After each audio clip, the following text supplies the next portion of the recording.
Wait for everybody to kind of get in here. Oh, snickerdoodles. I am tired. Tired. But it's okay. We're here. We're here. We're gonna do it. We're gonna make it. Hang on. There we go. Getting all my shit together. Got my 𝐾𝐭.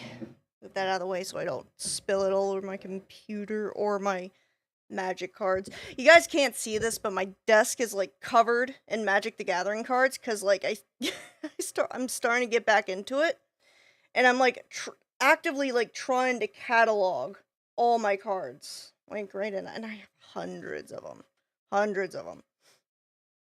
So it's like my desk is just like completely covered in it. So it's So it's like I'm afraid I'm gonna spill something on them, right? That'd be very sad. Very sad indeed. Okay, let me make sure something. Hang on. I think we're gonna wait a few seconds. I need to get me like a starting soon screen. But we're gonna wait like just a minute to make sure people can actually like hop in. Ooh. Hang on, let me do this. Oh my goodness gracious. I hope everybody's having a good day. Hope everybody's doing well. Hello, Flavor. Hello. How are you doing? We're on part 2. I'm gonna be honest with you. If we don't finish this tonight, I'm probably not gonna finish it because I already know what's gonna happen. It's gonna suck, right? But I do want to try to finish it, if we can. But I also wouldn't like cry if we didn't get all the way through to the end.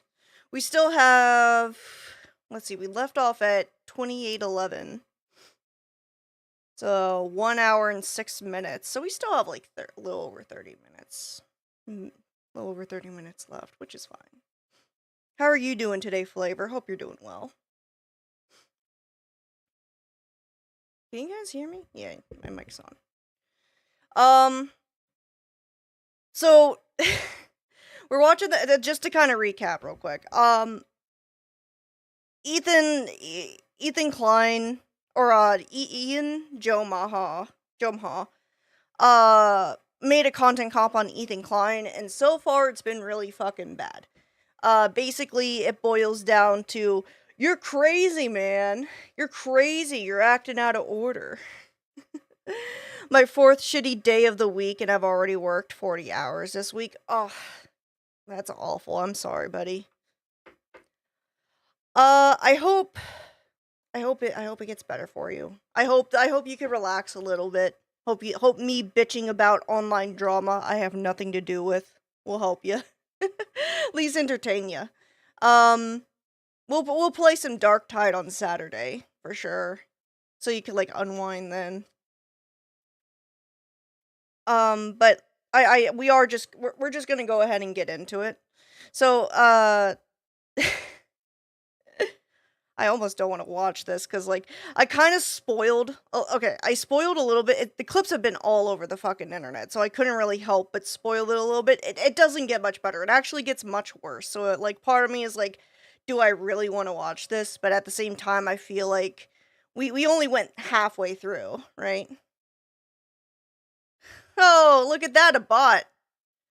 Let's see. That's classy. That's classy. Hang on. Let's go ahead and remove this guy. Hang on. Let's see. Can you ban that guy? I can't say his name, otherwise I'll get canceled. Let's see. Where's the fucking ban button? Hang on. Pin, remove, put user in timeout, hide user on this channel. Okay. Thank you, Flavor. I appreciate you. I can't find the ban button on my little thing. I don't know if I'm being silly Billy, but I appreciate you, brother. Oh, here's another one. We're getting raided by bots. I love that for us. Hang on. My thing's not remove. Flavor, you might have to work overtime. I apologize, but let's go ahead and get into it. I appreciate you. Appreciate the hard work you're doing. Ethan and Hila are more scared now than they've probably ever been. I feel like anti-Semitism is a thought in their heads now more than ever. And it's... I mean, anti-Semitism definitely has been on the rise, for sure. But... yeah, thank you so much, Flavor. I know you got my back. I appreciate you for it. But, anti-Semitism has definitely been on the rise. I feel like it's not just... who the fuck is this cunt? I'm sorry, man. Like, for some reason, I can't ban him from my OBS. I can hide user on this channel. I'll just put him in a timeout for 24 hours. I don't give a fuck.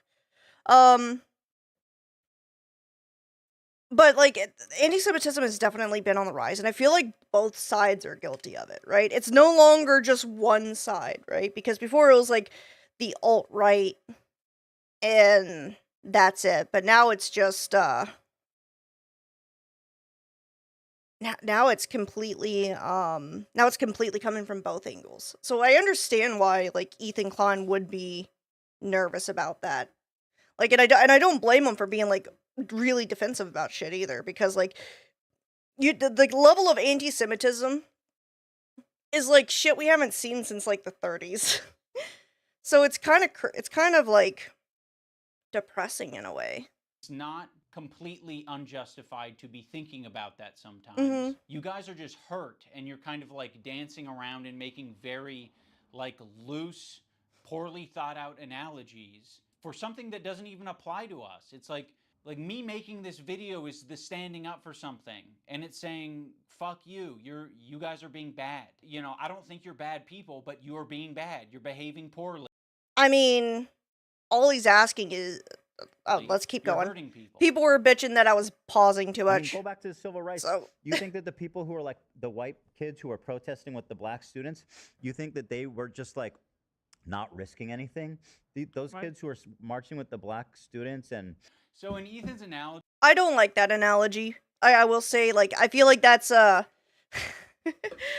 nobody's asking iDubbbz to take a risk. Like, I think iDubbbz is saying, like, oh, I shouldn't have to take a risk. And I agree, but I also don't think it would be a risk for him to not, like, say, I don't think Ethan Klein is a bad person, right? Like, I don't think it's a risk for him to say that, but he's, like, trying to make it out that way.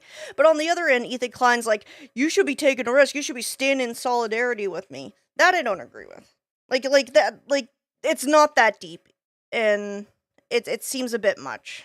He's the black student, and I'm the white student, but I'm the white student that's not, you know, marching by his side. You're the white trash I'm not doing student. The difficult thing.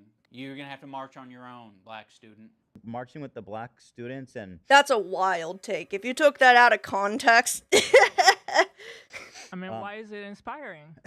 Why is it inspiring? Well, and it's the same thing, to bring it back to the song just because, but it kind of is the same thing. Like, I was thinking about going to Gaza until I found out it's dangerous. Like... he's a total performative activist that doesn't give a single...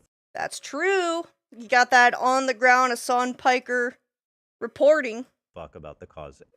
It's been performed exquisitely. Harassing one person and seamlessly transitioning into harassing another one. If anyone's been watching... He's not harassing you, though. He's not... I don't see how it's harassment. Sure it's just talking about it. Of your feeling. Dramatic pause on Black there, yeah. Like, people like Anissa are the perfect example because she's friends with these people. She's friends with 𝐿𝐿𝐿𝐿𝐿𝐿. Yeah. 𝐿𝐿𝐿𝐿 is streaming this story about our kid. I'll show that, yeah. Getting... I think Ethan and Hila's biggest mistake is thinking that iDubbbz and Anissa is actually, like, more... I think they thought they were friends more than, like, God, I can't talk. acquaintances. Like, they're probably thinking, like, oh, this is, like, these are our friends, I know they'll back us up, we back them up, but it's like, iDubbbz just doesn't, like, he only seems to see them as, like, the potential for, like, content creation. And that's kind of sad because they've known each other for years, and the fact that iDubbbz and Anissa only see them as, like, stepping stones or, like, co-worker acquaintances almost, is actually, like, really depressing. And I understand why, like, Ethan feels betrayed in that sense too. Because again, this is a guy he probably thought they were closer friends than Ian thought they were. Giarda from the dog. Does that make sense? I'm trying to explain I'll myself. accept this position from anyone except you guys. You have laid the groundwork for this type of streaming, which is watching people's shit and giving your unfiltered reaction to it. Why would you... What? What are you talking about? I don't know what he's talking about. Anissa, of all only people, business partners? Yeah, like, that's what I'm trying to say. I think, like, Ian and Anissa only sees them as business partners, while Ethan and 𝐸𝐵 probably saw them as friends. So they probably thought, like, oh, my friends will back me up, but they didn't, because it's just business for them, which is really sad. Because, like, Ian and Ethan have been collabing far longer than, like, they both went woke, right? They've known each other for almost a decade now. And Ian still only sees them as a potential business partner, and that's really depressing. You know? Like, I feel like after a certain point, you do, even if you're business partners, there is, like, a friendship that should be formed, but it doesn't seem like Ian didn't form that position, or even just doesn't even want to have that position. And I kind of think that speaks volumes to his personality, where, like, everything is just business. There's nothing that could be personal or, like, friendly. And, like, when a friend or business partner is in need, he's not obligated to do anything. Even though, like, again, Ethan and 𝐸𝐵 did stick their necks out for him when he lost $250,000 of charity money. and it's really depressing, right? Like, I have VTuber friends who I collab with, and a few that I haven't collabed with, but I've connected with pretty well. And, like, I consider them more of a friend than a business partner, right? So, like, it's just, like, I feel like and maybe I just don't relate to it, but I feel like it's just kind of, like, hollow, right? Does that make sense? It's like a hollow... Like, Ian is living this hollow existence where he's, like, seeing this guy who he's known for 10 plus, almost 10 years, as nothing more than an acquaintance to be, like, dropped at the slightest inconvenience. And that's really depressing for me. Something to 𝐸𝐻𝐿. Okay, so by that logic, we should be saying shit to you guys all the time. But I have a feeling you guys wouldn't like if we said shit like that to you all the time. Yeah, They don't know anybody. Like, I don't know what he's getting at. Like, I think... Okay, I'm gonna keep it going. You as independent content creators. Yeah. You can do what you want. We'll treat you as adults. Maybe we shouldn't have been treating you as adults. She could say so much, and it would make her a little bit uncomfortable, right? It's not comfortable. She'll get a little bit of shit. I mean, Anissa does, from what I understand, I haven't seen it, I think she does have, like, a podcast with 𝐸𝐻𝐿. And 𝐸𝐻𝐿 has been, like, really pushing bad... Yeah, very transactional, thank you. That's what I'm trying to get at. It's a very transactional relationship. And 𝐸𝐻𝐿 has been, like, pushing, like, horrible shit about them. It's, like, almost slanderous. Well, it is slanderous. Like, she was part of the whole CPS thing, right? CPS child abuse thing. So, like, again, if I found out, like, someone I was co-hosting with was slandering one of my friends, I would have a conversation with them. Even in private, I would have a conversation with them. So again, I don't think it's, like, unreasonable for 𝐸𝐵 to, like, believe that Anissa would say, like, hey, you gotta fucking chill, man. Right? But again, like, Ian and Anissa only see them as, like, sees the relationship, like, as you said, very transactional. So it doesn't, like, amount to anything further. And I think that's where like Ethan and 𝐬𝐫 made the mistake, is believing that like Ian and Anissa actually cared about them. Yeah, just for But saying that would be commendable. Yeah. By the way, it kind of speaks for itself. I mean, like, if Anissa was actually a friend to 𝐬𝐫, she would have already done that, and she would have done it without asking, right? Saying, "Hey, their house is claimed," and that's a huge difference on it. Actually, good people, like that's gonna get you shit. That kind of says it all, doesn't it? Yeah. There isn't a single person that I respect who would give a fuck if I publicly That's said not true at all. Ethan and 𝐬𝐫 are great with their kids. It's not people you know or people you respect, it's the general audience. The general audience is literally calling CPS on them. You know, after the CPS thing didn't work, like, somebody tried to get him, like, Baker acted, or whatever the California equivalent for Baker Act is. Like, there are people who are actively targeting his family, and if you had any, like real empathy, Mr. I learned empathy at 30, if you had any real empathy, you would understand that that there are groups of people that are putting Ethan's family at danger, but you can't understand that concept because I guess you're just a sociopath in reality. Ethan and 𝐬𝐫 didn't kill, because you're saying like, it's not my problem. It's like, yeah, it's not your problem, but like, you guys were friends. Their dog, or at least Ethan and 𝐬𝐫 they thought you were their friends. asses, or don't have Giardia, or whatever the fucking the prompt is. No one would care. The only person who would care is me, because I'm like, why did I tweet this out? Again, that's not true. It would just be a confirmation, because you've been to their house, that like they don't treat their kids or let their kids roll around and shit. I'm not tweeting out because I'm not your fucking lapdog. That's why I'm not tweeting No, out. but I'm not. He thought you were his friend. Clearly he's not. Because I don't give a fuck. It's not my business. That's, in my opinion, doing something that's He's difficult. And I know I keep pausing, but like, it really bothers me that he's like, I don't give a fuck. I don't give a fuck. And it's like, dude, just say you're like, this proves that like the whole I learned empathy by like at the age of 30 thing, like he on that whole spiel he did, like it didn't matter. He doesn't have any empathy. Like it was a complete lie. And because like if he did have empathy, he would be empathetic to the fact that like Ian's family being targeted. If it was just Ian, I would understand that argument. But it's not, it's his kids, right? And that's like a whole different thing. But clearly he doesn't have any like, if he doesn't care about that, like I know he's a childless cunt, but like if he doesn't, like if you can't like empathize with the fact that kids are being targeted, like at that point you literally are just a sociopath. And we need to like understand that like anything Ethan says is like, I support anything. He doesn't. He won't. He never will. Seems like a lot of this people not communicating properly. I would agree. I think Ethan and 𝐬𝐫's expectations were too high for Ian and Anissa, because again, I thought they were friends.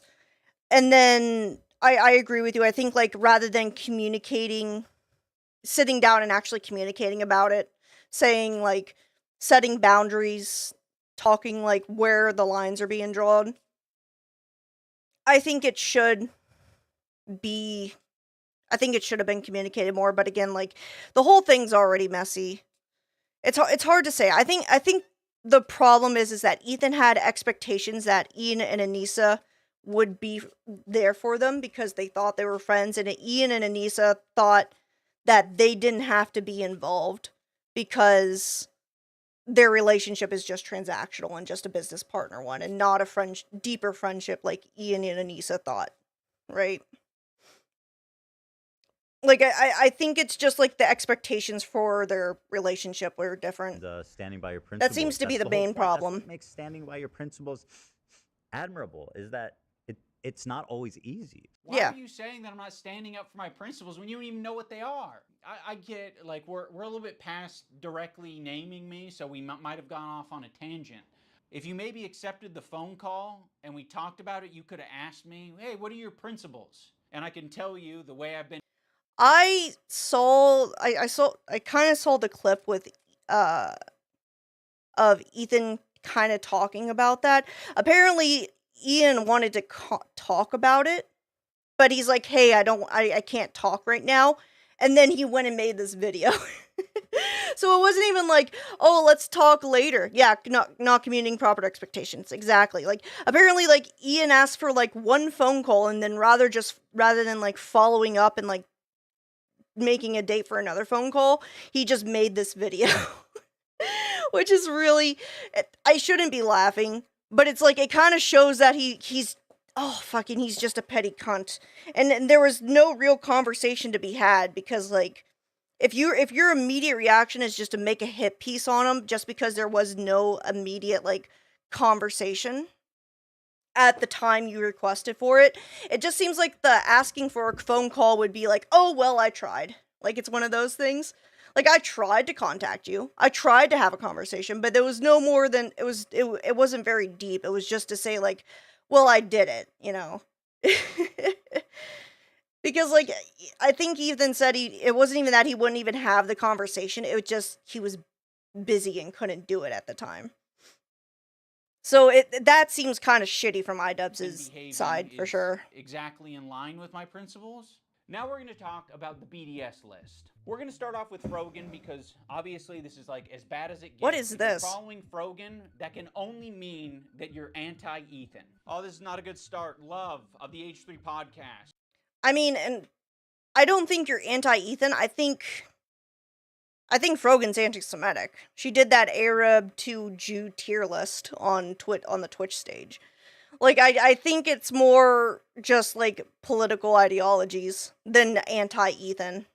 You are following Frogan, so that means that you are anti-Ethan. Sam, Morg Pie, friend of the show. Olivia, Ethan, I think daily dose of this seems more like a, like, dodging the point kind of thing. Is anti-Ethan? Jesus, this is fucked up. Pokimane, I don't know what he's trying to get at with this. 𝐬𝐮𝐬𝐜𝐫𝐢𝐻𝐿's in here. 𝐬𝐮𝐬𝐽 follows. And also, it should be noted, just because you follow someone on Twitter doesn't necessarily mean you like them. I follow pretty much everybody. Like, I follow Frogan. Like I follow Frogan, I follow Hassan Piker, I also follow, you know, I don't follow iDubbbz, I couldn't give a shit what he says, but, you know, I follow, you know, Sam Hyde, I follow, 𝐼𝐮𝐬𝐽, I follow Nicholas Diorio, I follow all those people. It just means you want to know what they have to say. It doesn't necessarily mean you like them. Frogan? No, 𝐬𝐮𝐬𝐽. That means you're anti-Ethan. That's fucked up. We're gonna want to avoid these creators at the top of the list, but this guy's a piece of shit. Dude, this guy slandered the shit out of Ethan, and he's getting sued for it. And honestly, it's the best thing that could happen. Who associate with them. They're essentially endorsing all of their statements. You got me, you got Anissa, I think Hassan's in there. You'd think that Hassan would be on the top of the BDS list, but that's not the case. Hassan provides additional value. I don't know what he's, like, getting at with this. Like, this makes no sense. This, again, it doesn't matter if you're following him on Twitter. Like, it doesn't mean you like him. Collaborating with Hassan because that's what he did. You got to be the lowest of the low to be associating with the Frogans and the Denims of the world. To associate with Hassan, that just makes sense because he's famous. And again, like, it wasn't like until recently that they started targeting Ethan. It was after the Leftovers podcast broke apart, right? Is when Ethan, when Denims and Frogan and all that lot started going after Ethan. Like, it feels like, oh, just because you have a beef with these people, you can't be friends with them. I don't think that's the case. I think it's because you, like, Ethan, again, expected you to be a friendship and kind of, like, have that conversation and back him up, especially when he backed you up during the Creator Clash 2 incident. Like, I think it was just he had an expectation that you didn't live up to. And he's got a massive fan base. Also, Ethan still follows him on Instagram, so... Like, this whole thing is a nothing burger. I'm just gonna let it go. Like, it means nothing. Right up on Anissa's and iDubbbz feed. It's important to remember that this is a living document, and people can be removed or put onto it, depending... Sam Cedar. the token. I think that's Sam Cedar, right? You have this other tier of creators that exist below Hassan, but are still anti-Ethan. But Ethan really doesn't want to bring your attention to these ones because it's kind of unpopular, you know? A lot of them are famous. It's no coincidence. And again, like, you don't have to like Ethan Klein. Like, I'm not, like, there's a lot of shit you can criticize Ethan Klein on, right? But to deny the fact that these communities are not targeting him, and like these content creators could do more to like subdue the backlash that Ethan is getting just because his wife was part of the IDF, right? Like it's so frustrating because like he's not talking about the main issues. Ethan stays silent when these powerful, popular men are supporting Hassan. It's because Ethan is a coward. He's a bitch-made coward. That's not true. I think Ethan has an unreasonable amount of respect for these comedians because they have power, they're quick, and I think he knows that they don't fuck. I do like 𝐬𝐿 Vaughn though. With his ideology. But or 𝐬𝐿 Vaughn, not 𝐬𝐿 Vaughn. I said it wrong. The last thing that he wants to discover is that people that he respects and looks up to, they don't fuck with him. I don't think that's the case though. Again, like this has nothing to do with that. It's so frustrating. This has nothing to do with it. Like it's the fact that the communities that these people foster are extremely anti-Semitic and are saying horrible, horrible stuff about him and his family and are actively targeting his family by calling CPS and shit. Like, what are you fucking getting at, iDubbbz? This is so this is nothing. This has nothing to do with it. Like, he's trying to make Ethan, like, come out as, like, oh, you're either with me or against me kind of thing. But that's not the case.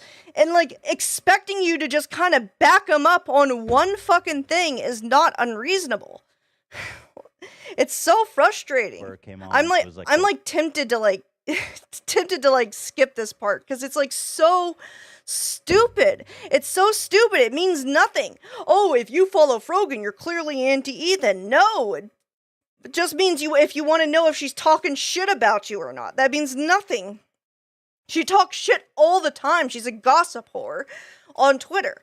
Like, she talks shit about everybody. So yeah, people follow her to know if they're talking shit about them.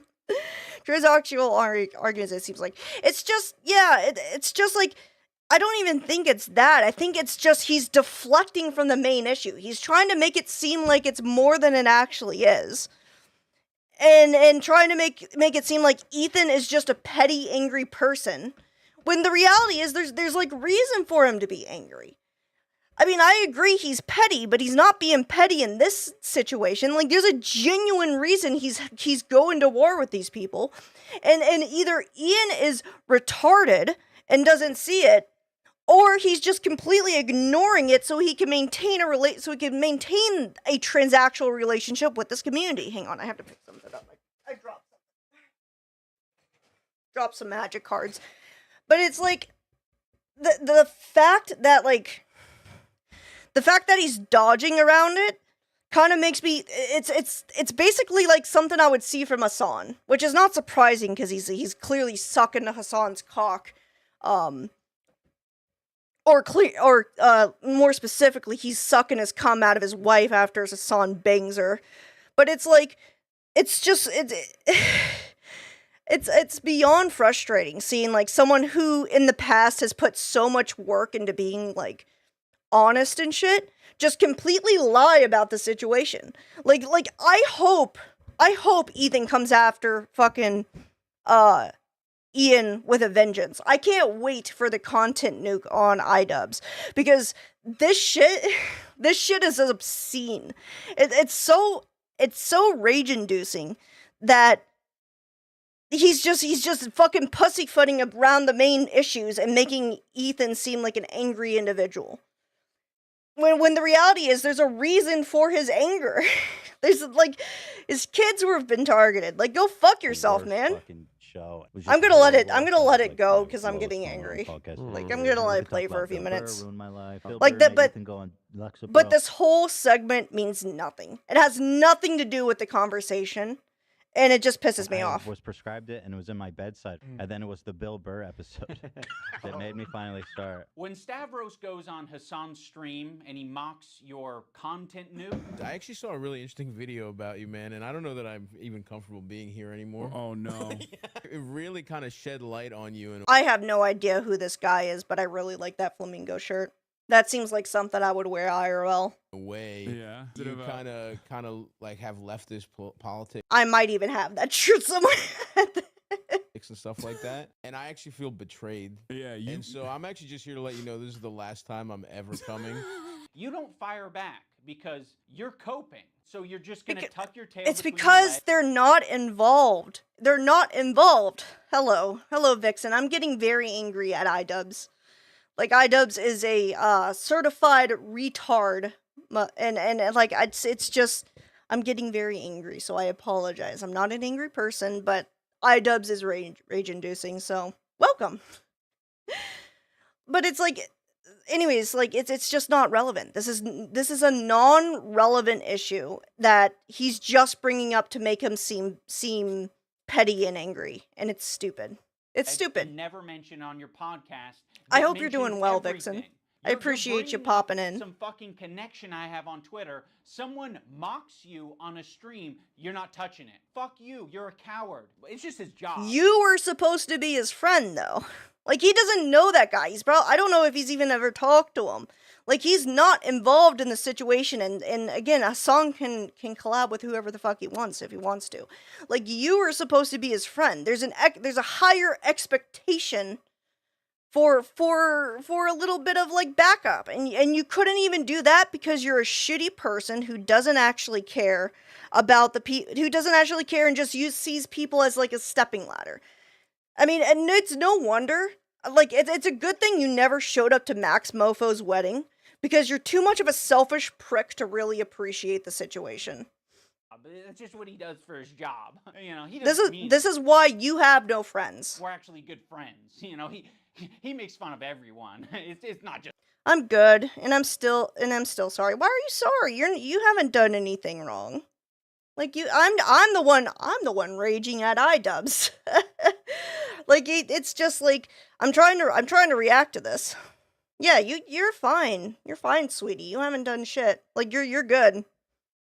There's nothing for you to be apologizing for. Me, right? Oh, also, I can't forget about Matt Lieb. Matt Lieb is in this, like, middle tier. His I heard his name before. I don't know who he is. valuable association. I'm not gonna comment on Matt Lieb because I heard his name before, but I don't know enough about him to really get on him. Conveniently, are also in this category of popular and powerful men who Ethan does not want to burn bridges with. Although he's sniffing around. That's not what Matt it is. Lieb. He works for Good Mythical Morning. Of all people, this guy Matt Lieb, who apparently is a producer for Good Mythical Morning. Oh, he's just a Works for producer. Good Mythical Morning, acting like he's wholesome. He's a producer, and that's for a show I don't even watch. For what happened on Twitter. What happened on Twitter? Oh, do you mean your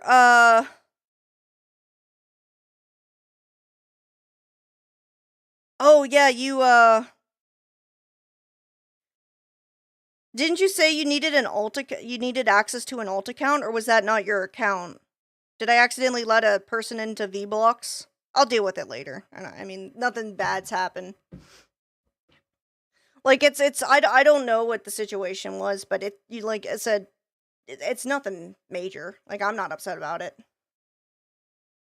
Like, we could talk about it afterwards. You could DM me like what I need to do. I don't know what's going on with that, but like if I need to remove somebody, just let me know. I could do that. But we could talk about it later. But I'm not angry, and you don't need to apologize for it. There's nothing wrong. You didn't do anything. Can't talk. I'm getting so angry my Southern's coming out. That's me. That's my alt. Okay, good. Then I'll leave it. You're fine. He's bringing You're fine. in somebody that wants to kill my wife, or in a video game, and I think he Oh, should be fired. by the way, real quick, this guy is a fucking lunatic. Bad empanada. I don't think I really went in on him. Like, this guy is like the definition of the worst of the internet, right? He has, in his past, he has doxed, he has slandered, he has sent death threats. He is like literally the person, like Hassan Piker thinks he's a lunatic, right? Which kind of like he's a leftist lunatic, which says a lot, right? Little Doug 𝐬𝐝𝐫𝐞𝐭, yeah. Like, and it got so bad, right? He's also extremely anti-Semitic. He honestly has said horrible shit about Jewish people, right? Like, Bad Empanada is a horrible, horrible human being. And it got so bad that, like, legal action was being taken against him, and he fled to Venezuela. Like all the other anti-Semites before him, he fled to South America, where he can't be persecuted, and he continues to say horrible shit. Like, he's the guy who started the whole rumor that Ethan Klein killed his dog, and that his kids were rolling around in shit, right? Which is not true. Not true at all. But he's the one who started that. And he also, like, it's so funny because, like, Ethan Klein said his real name on stream. He's like, he's doxing me. But, like, Bad Empanada's doxed way more people in the past. And also his real name is all over the internet. But, like, again, like, I don't blame Ethan for being pissed off for people working with Bad Empanada, because he's unironically a horrible, horrible human being. He is literally the worst of the internet wrapped up into one person, and he is a psychopath. Like, he's wholesome, and he's bringing on somebody that wants to kill my wife in a video game. And I think he should be. He has actively gone on record saying he wants to kill 𝐬𝐮𝐬𝐫𝐿a because she was part of the IDF, which, like, kind of tells you the kind of person that Bad Empanada is. Frankly. And I hope he is fired. He's pathetic. And he interviewed basically a terrorist. Yeah. I think Ethan only respects power right now, which is one of the reasons I made this video in the first place, is because he thinks I'm weak. He thinks a lot of these other creators... That's not true at all. Again, he's backed you up at your lowest point. If it was just about, like, power, he wouldn't have backed you up during the creator clash drama, and he would have, like, totally sided with literally everybody else calling you a dumb fuck for losing $250,000 of charity money. Like, again, like, this is weak, and he thinks they're a target. This is stupid. He can bully, he can manipulate, he can send lawsuits to, and I want him to know that we're not going to be bullied. You're being a piece of shit, and we're going to call you out. So here's the button. He is being bullied. There's people calling CPS on his kids. What are you fucking talking about? Oh my god, I'm getting angry again. I'm just gonna let it go again. An audio. We're hitting both. Oh, is that his button? Ethan has like a special button that if he, like, says something off cuff that he could, like, skip over it so he doesn't get yeeted off of YouTube. Not me, though. I'd never get a button. I'm just gonna say it and let the consequences take me. I don't want to go there. Yes. There's no point. Let's leave. Yeah, there's no need. Yeah. I don't want to. Oh, shit. Like, I don't know, Don't worry, this- we don't have it all now. this segment's dragging on way too long. I get the point, Ian. I don't like pedophile. Like that. Oh my god, it's going on for too fucking long. There we go. There we go. It always surprises me what you think crosses the line. Well, I looked at Olivia and she's like, yes, do it.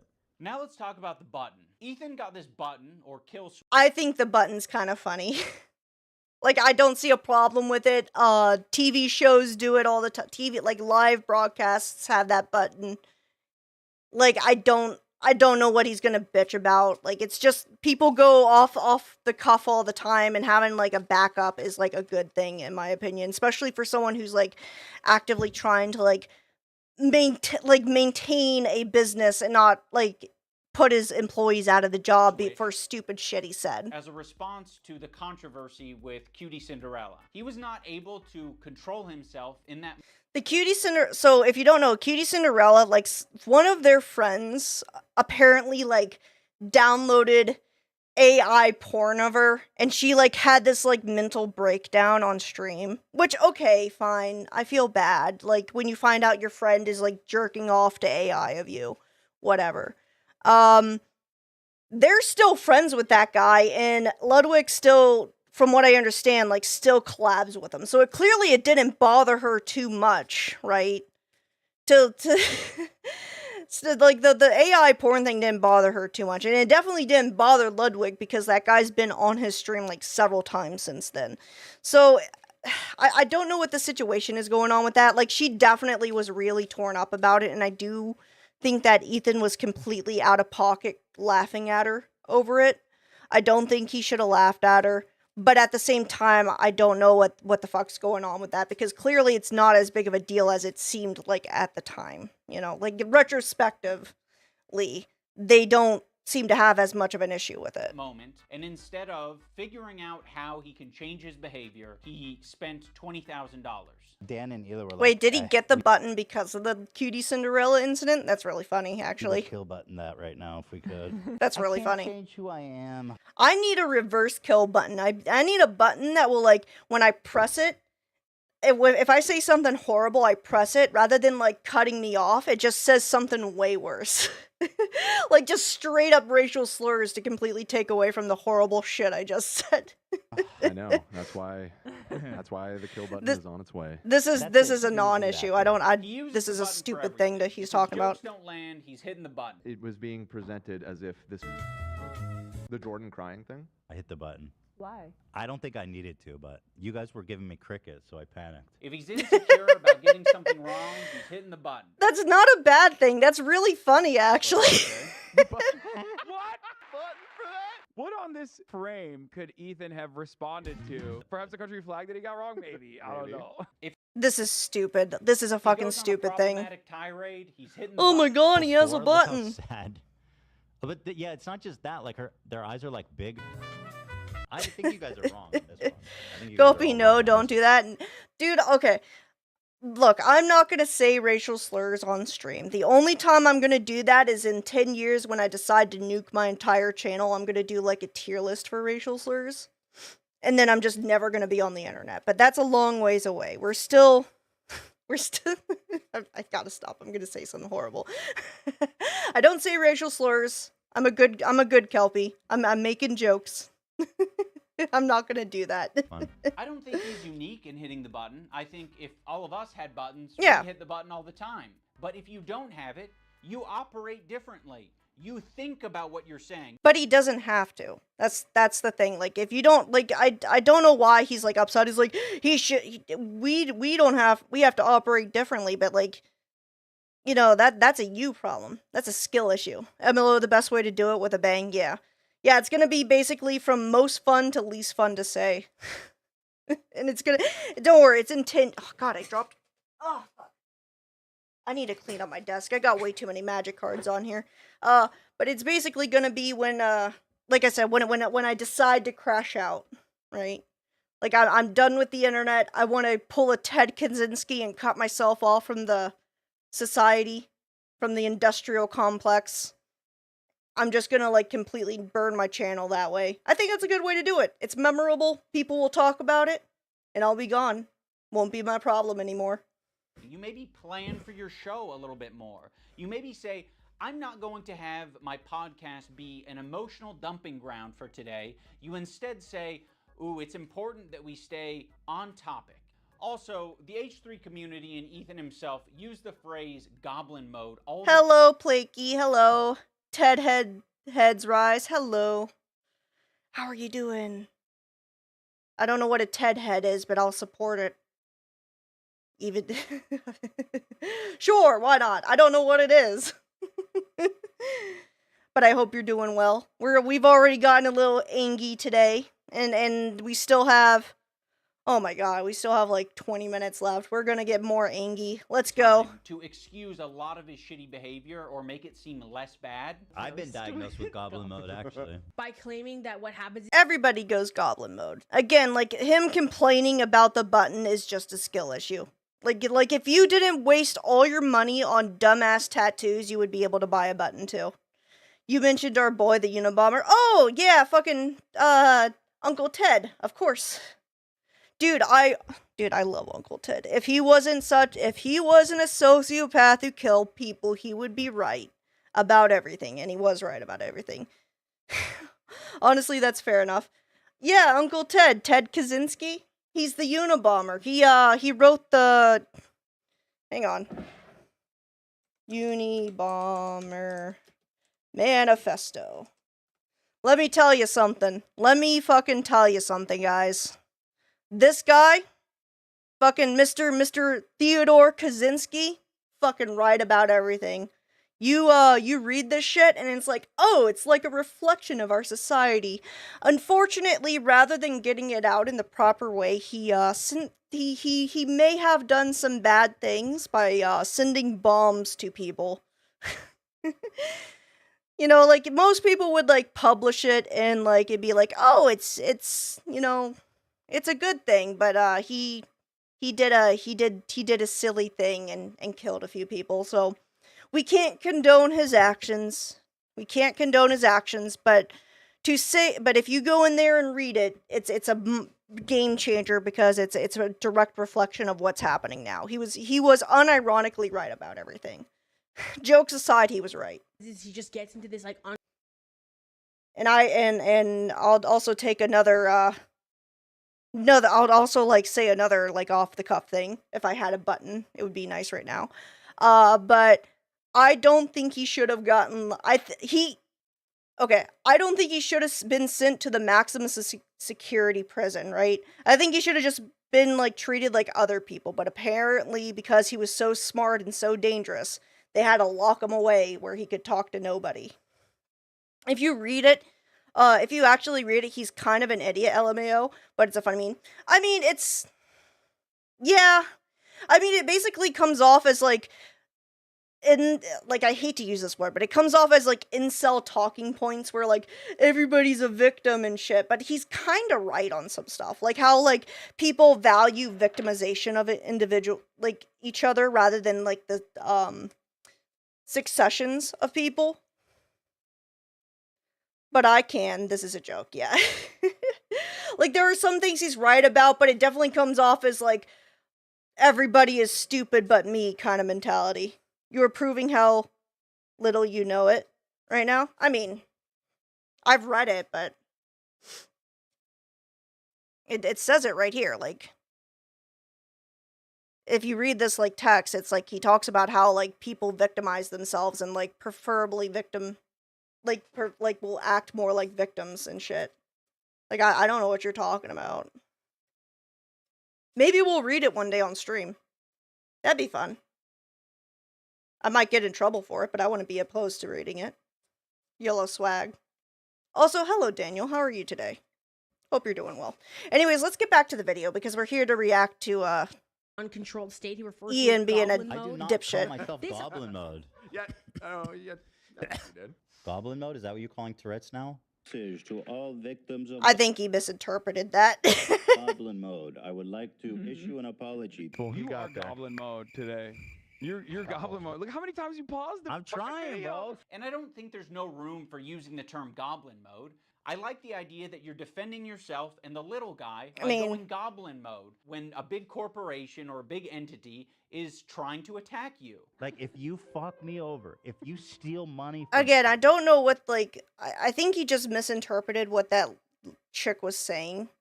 I don't know what he's trying to, like, I don't know what point Ian's trying to make here. If you I'm gonna have to, like, let it go if you further, do because, any like, of the I don't shit know what he's that trying you're to say. to do to me, to treat me like a fucking idiot, I'm crazy, dude.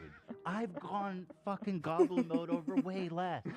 But you not thinking about Based. what you're saying, not, reflecting on your behavior, not changing your behavior, that's not goblin mode. That's being a child. Let's talk about the crew.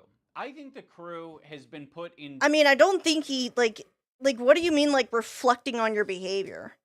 Like, the point of Goblin Mode is, like, him just saying off-the-cuff shit, right? Everybody says off-the-cuff shit. It's just, like, most people have to be wary about what they say on the camera, right? It's not like he's, like, calling for the death of people or anything, right? It's just him saying like moderately offensive stuff that would get him canceled by dumb people. So he has a thing to like kind of help him out with that. Like again, I don't know what he's trying to say about like reflecting on it. Environment that you possibly can be. If someone could explain it to me, I would appreciate it, because I'm not picking up what he's throwing down. Around Ethan, period, would be a nightmare right now. I'm standing by every fucking syllable of that, okay? What she did was abhorrent. And by the way, just don't listen. Your critique of her is correct. It's just, you know, people are sensitive about women being called that word. And again, 𝐷𝐿𝐿𝐿𝐿 has like gone after Ethan, like when the 𝐸𝐵 Piker nuke dropped, rather than 𝐸𝐵 Piker reacting to it, it was 𝐷𝐿𝐿𝐿's reacting to it because he can't do anything himself. Ethan, and she like just straight up lied for like a lot of stuff, which and again, like it's like Ethan is just, she made herself a target. She didn't have to react to it or even like acknowledge it. It was something between 𝐸𝐵 Piker and him, but she like put herself into that situation, right? If anything, 𝐷𝐿𝐿𝐿 is more of a friend to 𝐸𝐵 than Ian is to Ethan, because she went to bat for 𝐸𝐵 and is getting a lot of shit for it. So if anything, you gotta give 𝐷𝐿𝐿𝐿 some credit, because like she's doing what Ethan thought Ian would do for him. But he can't be bothered because it's all, like I said before, transactional, right? And so, like, how pathetic are you? You know what I mean? Well, I'm not assuming his pronouns, and fuck all these people. Go ahead. No, and I'm no. not yelling at you. I'm just. Kelly is a black woman, right? Yes. 𝐬𝐮𝐬𝐜𝐫𝐤 is a Korean. Again, I don't. Oh, Dan, come on. You're being such a buzzkill. Yeah, I didn't know Korean. I asked if Koreans are POs. God. You know. Again, I don't know. I think he's trying to show that he's always had this like mentality, but it's so stupid and like not related. It's just I think Ian could have made better points. The one time the button didn't work and we listened to how he spoke to 𝐵 without thinking that the internet was going. Also, real quick, 𝐵 is his employee. His wife is currently fighting in the most recent creator clash. And rather than like give them time to kind of like conduct themselves for like the drop of the content cop, they released it while they were on stream with Ethan and working. And she had like a fucking panic attack because basically the people she was going to be boxing for like made a hit piece on her employer, so it put her into a bad. Why am I watching two VTubers at the same time? Because you're based and red pilled, and that's cool of you. Unironically, that, you know, it's because you're awesome, right? Because it's entertaining. Well, I mean, I think what it was, and this is my theory, I think he dropped it while he was streaming so that there could be accusations that he wouldn't watch it. But, like, Ethan did watch it on stream. Like, he didn't watch the whole thing, from what I understand, but he watched, like, some of it. And I think that's because, like, for months, he's been basically calling out 𝐸𝐵 Piker for not watching his content nuke. So, like, he probably wanted to give, like, 𝐸𝐵 Piker, like, the opportunity to say, like, Ethan's not watching it. Ethan's never gonna watch it, bro. Because he is petty like that. That's my theory, though. I don't have any proof of that. But it is kind of shitty that you would, like, he would drop it while they were streaming. And he was, like, texting him saying, like, I'm so sorry, I meant to do it before you guys streamed. It's like, then why not wait till after they were done? Why, like, drop it while they're streaming so they could have, like, a panic attack and, like, have, like, their, what probably, like, one of the most frustrating moments of their lives be broadcasted. Like, it was such a shitty thing to do, right? Regardless of the reason for it, I think that kind of shows that, like, again, like, because 𝐵 boxed in Creator Clash 2 and his wife, Lena, is boxing in Creator Clash 3. Like, he has no regard for their feelings, right? So now Lena has to, like, figure out is she gonna continue to box for Creator Clash? She already spent all this money on training. She's already she's planning to go. She worked very hard on it. But now she's like put in a rock or a hard place because basically the fucking person running the event is slandering her boss and lying about him. And like there's a potential risk of her like I think I saw this clip of them talking about like she was afraid of getting booed on at Creator Clash. And like they probably will boo her because like that's the audience he cultivated. And it's very like the disregard he has for people's feelings is obnoxious. And again, that shows that there is no empathy. He never had any empathy. He doesn't care about anything unless it benefits him. To hear it, it was rude, it was nasty, and it didn't have this caveat of also, Hassan's community, Hassan, Frogan, Denims, they send death threats to AB all the time. They call him a house slave because he works with Ethan. Like, AB is Muslim, right? And so they call him horrible shit, that like house slave. They send him death threats and shit all the time because he currently works with Ethan Klein. So again, that like the like, oh, he treats AB horribly. It's like the audience you're catering to treats him more horribly than anything. 𝐿𝐷ubbbz, exactly, Kim. Exactly. That's 100% right. Like it's just clout chasing and shit, and it's like he's like saying like, oh, he treats AB horribly, but it's like he's ignoring the grander picture intentionally. It's so very gross. There's like a bunch of videos on it that he said that it happens. Like, I'm not gonna go through it now. I'm just I'd be here all night if I tried to pull up all the shit. But you could find like all the like AB and everybody talking about it. Like, I'm not mad at you. It was anger, and it was uncalled for. They get access to cover most of it. We're doing it. What are you doing? So awkward and terrible. I'm sorry, I'm not. Just like this is what I'm talking about. When like I'm reacting to this, but you could, like I said, if you go and look around, you could find that shit. Like, I'm not a drama YouTuber. I'm just reacting to this stuff because it's interesting, and I've been following it for a bit. Also, iDubbbz Content Cop should be the one sourcing the bad stuff, yet it's bullshit. Womp womp. Yeah, I mean, like, it's just silly. Like, this whole thing's silly. Always like, we need to get home for he's dodging a lot of the greater issues. It's like, bro. Oh no, I didn't want to finish it right now. I'm about finishing Wednesday. On Friday. Is it? You guys, like... All right, I'm taking my hand off the... What? Also, I was reading chat. I'm gonna rewatch that just because I don't know what they were saying. I want to make sure I have the context for that. And it was uncalled for. They get access to cover most of it. We're doing it. What are you doing? So awkward and terrible. I'm sorry, I'm not. Just like this is what I'm talking about when it's always like. We need to get home for our kids. It's like, bro. Oh no, I didn't want to finish it right now. I'm about finishing Wednesday. On Friday. Is it? You guys, like... It just seems like it just seems like an employer talking to an employee. I don't know what the problem is. Ian never talks about the CPS issue, which is what Ethan got. Yeah, that's what I've been saying. If you go watch the first video and the beginning of this video, I'm raging that like the CPS issue hasn't been mentioned. He's trying to make Ethan seem like an angry, nonsensible guy, but it's like he's not even talking about the reason why he's angry. I agree with you 100%, and I'm not even fully through it, but I 100% don't believe you when he says he doesn't bring it up.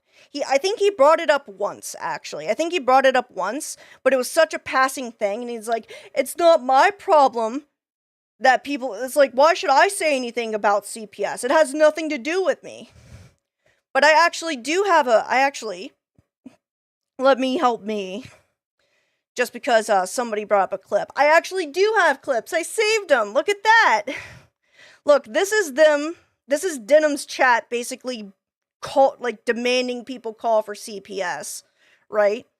This is Ethan, which you could again, I could post if you guys want to, but if you watch it, he's basically talking about how Snark community tried to 5150 him after trying to call CPS.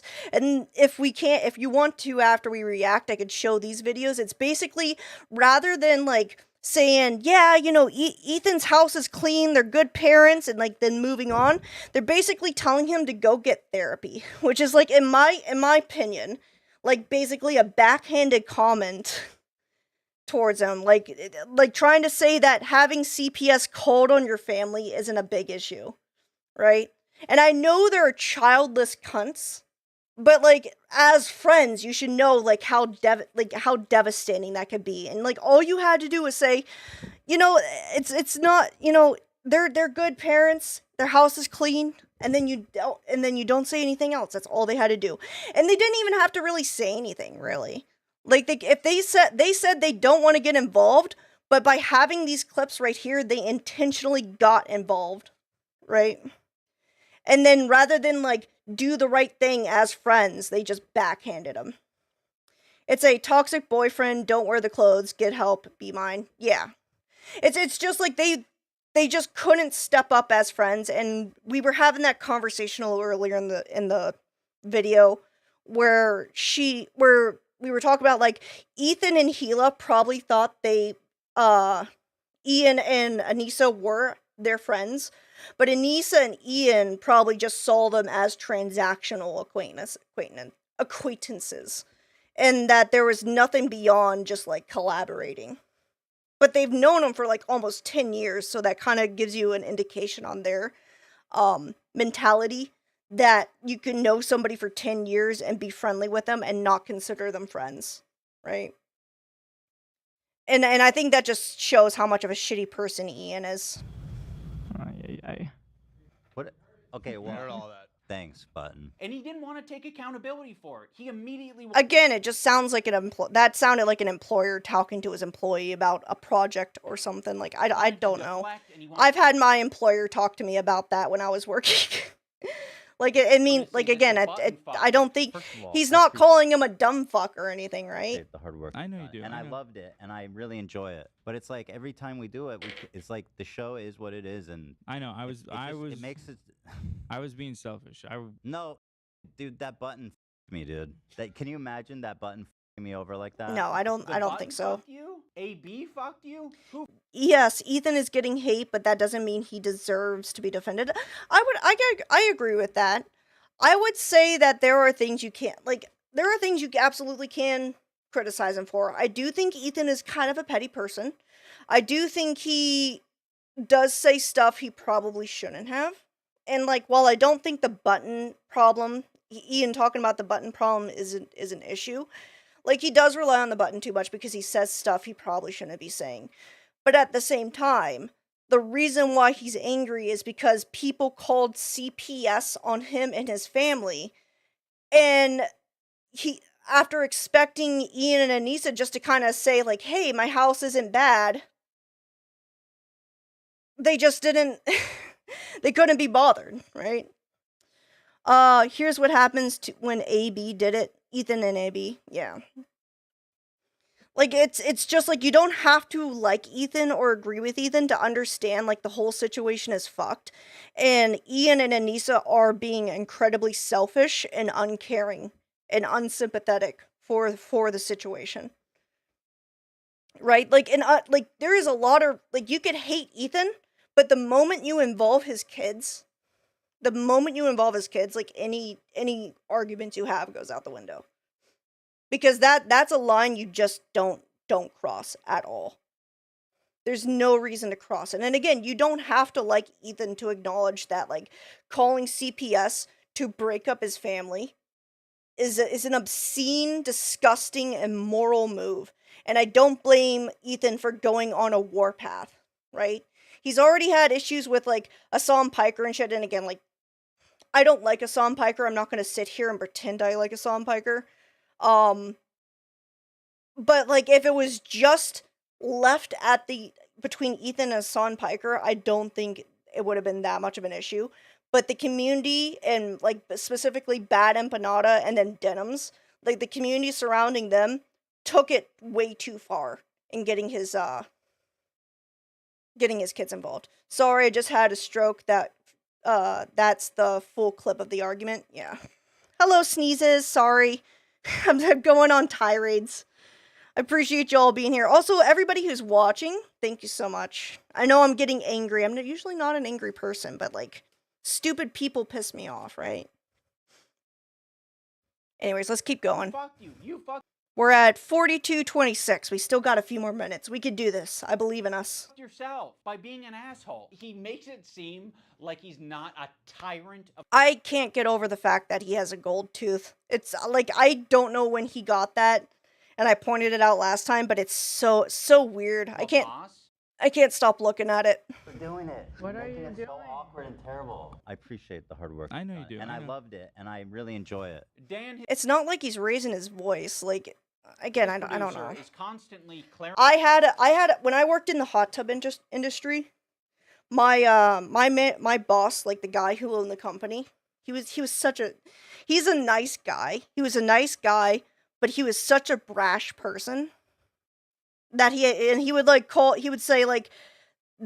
would say horrible shit that would be like make most people cry. And like, if you had a problem with it, he's like, well, if you have a problem with it, you could take it to HR. But he was HR, so like, so you couldn't really take anything he said to HR. But like, it doesn't sound bad. Like, I've been called, like, I think the worst thing the employer in question, again, he's not a bad guy, but the worst thing he's ever said to me is, I think I spilled like something on the carpet. Oh, it was bleach. I spilled bleach on the carpet, and there was like a giant fucking thing there. A giant like bleach stain. And he's like, don't know if I should say this, I might get him in trouble, but he's like, he said, retards are more coordinated than you are. It was so funny. The issue is that he's being harassed because Ethan won't stop harassing people online. I don't think so. Like, I think calling out and talking about people is not harassment. Like, okay, let me ask you this, right? If all this shit happened and Ethan didn't say anything, do you honestly think that'd be okay? Like, if we knew that Bad Empanada was, like, basically lying about his dog and his kids, you got 𝐬𝐮𝐬𝐫𝐿 fucking promoting that shit, and then, like, nothing was said at all about it, right? Do you honestly think the situation would change?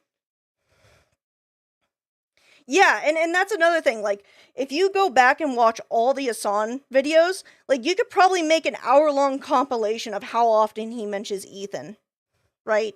So again, like, it seems like everybody else can talk about Ethan, but he can't talk about anything else. And that's the problem. Like, it's a two-way street. Like, I think everybody should have the ability to talk about it, even if I don't agree with it, or even if you don't agree with it. But, like, to say that, like, oh, him talking about it is harassing. He's not calling for the destruction of these. Well, that's not true. He kind of is at this point. But again, that's because his family got targeted and shit. But he's, like talking about it and, like, venting about it. Like, it's not... I don't think that's bad, and it's not harassment. Like, harassment would be if he actually actively went after these people and, like, started doxing them, or calling CPS on them, or trying to 5150 them. Like, that's harassment. Like, when you start getting involved in their IRL lives, that's fucking harassment, right? And that shit's been happening to Ethan. So to say that it's okay for, like, everybody else to do that to him, but not Ethan to, like, talk about it is fucking stupid. And it's a complete fallacy of the situation, right? Oh, Ethan's harassing us. Well, maybe don't fucking encourage your audience to go fucking call CPS on him. Maybe don't encourage people to call his wife a baby killer, right? Maybe moderate your chat properly. Maybe do the bare fucking minimum, right?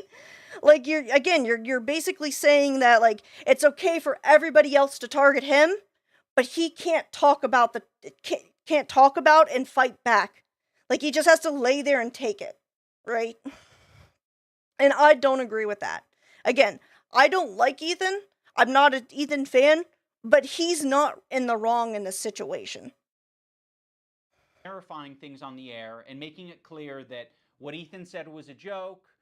Ethan is being overly defensive, or he Again, I don't think this is even a point. It has nothing to do with the situation. He's just trying to portray Ethan as an angry, vindictive person, and it's stupid. saying things that are like not true, and he's exaggerating. People saw that. They thought that that was what you searched to I did pull not up that type photo. So I'm just clarifying. Thank you for clarifying. I appreciate, Oh, what the fuck? appreciate you doing that. My computer wonked out there. What the fuck? God forbid. I like that little animation. Why? Because It's not that big. I need to get me a button. I need to get me a Steam Deck, and like I can make a fake button, and I could just press at random intervals to make it seem like I'm saying shit. Oh, that's not even what happened. Ethan spread misinformation and propaganda, and everybody called him out for it. Like, what misinformation did he spread? What propaganda did he spread? If you're talking about the Hassan Piker video, that's all, he only used clips from those channels. Like I don't know what you're talking about. Like, what information and propaganda did he spread? Please tell me, and we'll have a conversation about it. That said, I'm going to keep the video going, but tell me what he said that isn't true, and we'll have a conversation. No deal, man. just Like, your how inability to. No. Hold on, Dan. How does it change anything? People knowing that we did it. It's fun when it's a surprise. Okay, well, Well, you just asked how it changed surprise things. them on your show. Okay.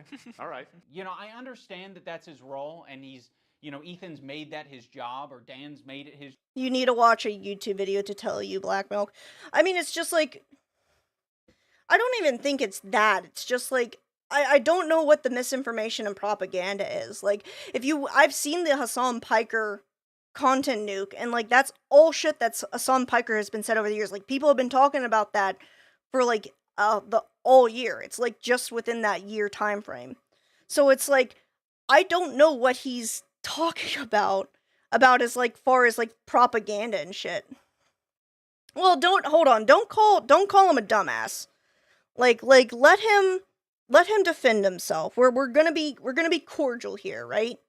Like, I want, like, if he genuinely believes that Ethan Klein is in the wrong, I want him to like tell me why, because I'll adjust my views if you could provide it to me, right?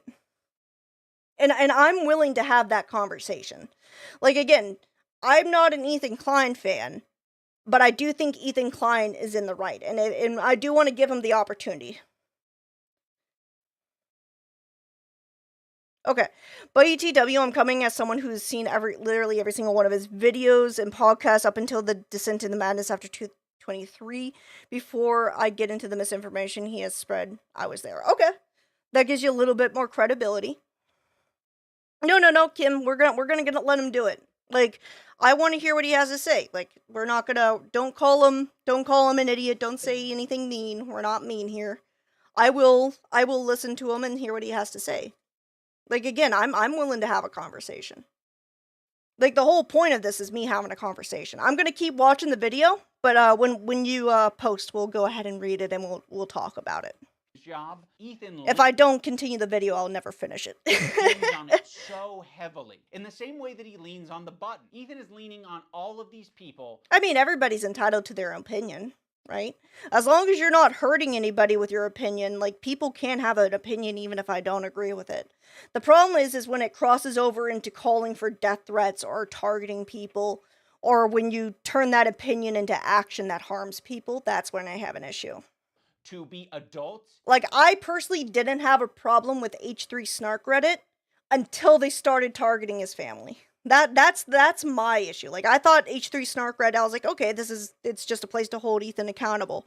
But like, when they started targeting his family, they started like calling CPS, they tried to 5150 him. That was a problem for me. I was like, these people are unhinged and I can't support it. And look after his behavior. And it's all the same community. It's all people from the 𝐼𝐸𝐺 community, from the Denims, Hassan, Frogan, all that shit. Like, those people are the predominant people that make up the H3 Snark Reddit. So, like, again, it's all the same people, and I don't agree with, like, just, like, going out of the way to slander and harm people like that. And give all of this emotional it's obscene. And empathetic energy. So, frenemies, yeah, but share facts if you want to debate. BTW 2003, so frenemies. again, I personally didn't have a problem with Trisha Paytas. I don't even know what they fell out about. I don't want to like bitch. Like, I know Trisha Paytas is a very controversial person, and again, I don't know enough about her to comment on her. I know there was a falling out, but I don't know what the problem was between them, and I'm not going to comment on it without actually like having a greater understanding over frenemies. For Ethan, but like Ethan it would be irresponsible for me to like speculate on the frenemies situation. Like, I know a lot. I've been keeping up with the Son Piker and shit like that. So I do know a little bit of that, and and I even like seen some of the leftover stuff, even though it was boring as fuck. But like the frenemies thing, it's just not. I just don't know enough. So on the Leftovers podcast before it ended, he was spreading proven lies about Palestine raping children. That was proven to be spread as propaganda by Israelis on Twitter and various other things. Okay. I will believe that, right? I'll take your word on that, because that seems like, I think there's a lot of misinformation surrounding the Palestine conflict. Again, I don't know enough about that to really, like, really give my opinion on it. But I will concede that there was a lot of misinformation, and he probably read something and spread it. But if we're going to play apples to oranges, right? Right, Assam Piker, like, I don't think Ethan would have spread it knowingly. He probably read it somewhere and said this happened. But I think but Assam Piker knowingly showed terrorist propaganda and called it like a fucking musical. He knowingly showed pirates taking over a ship. He knowingly sucked the dick off that Houthi twink, right, on stream, calling him Luffy and shit. So again, like, if we're talking cases of like intentionally propagating misinformation, Assam Piker's significantly worse. And Ethan Klein probably misread something. Like, if there's more cases, definitely bring it to me. But I would make the bet that, like, he spews Israeli propaganda nonstop. I would believe that. Again, and that's a criticizing point, but that's also, like, he's not targeting these people, right? That's not, like, him spreading harassment. Like, that would be if he spreads Israeli propaganda nonstop, that would be definitely a criticism for him. And I don't mind people actively criticizing him for shit he's done. Like, I'm not going to sit here and say, like, he's done nothing wrong. That's not true. And clearly, if he's spreading misinformation and Israeli propaganda, then he should be criticized for that. But we're talking about the targeted harassment of his family, right? And no matter where you land on the political spectrum, his kids had nothing to do with it, right? There's no reason to embarrass him and his wife and his kids by calling CPS and trying to have his kids taken away. That's a huge, huge leap, right? Again, you can criticize him all you want about the Israeli propaganda, and you should, but that doesn't justify targeting his children, in my opinion. So again, like, yeah, the Israeli propaganda shit, don't agree with that. But, like, don't target his children. Like, his children don't know what the fuck they're going on. They're not involved with politics. They're not on it. They're not part of his stream. But people did anyways. And that's the problem we're talking about here. It's not so much as, like, the political side of things. It's that he's being targeted by people who want to break up his family. And I don't agree with that at all. There's no ethical, moral, political, logical reason for people to target his children, right? And as far as I know, Ethan Klein hasn't done that to other people, right? He hasn't done anything to warrant, he hasn't doxed anybody.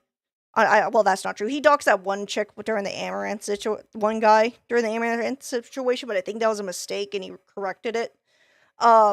But, like, during this situation, he hasn't, like, doxed anybody. He's only shown images of, like, shit they've said and talked about stuff they said. He doesn't target their family for sure.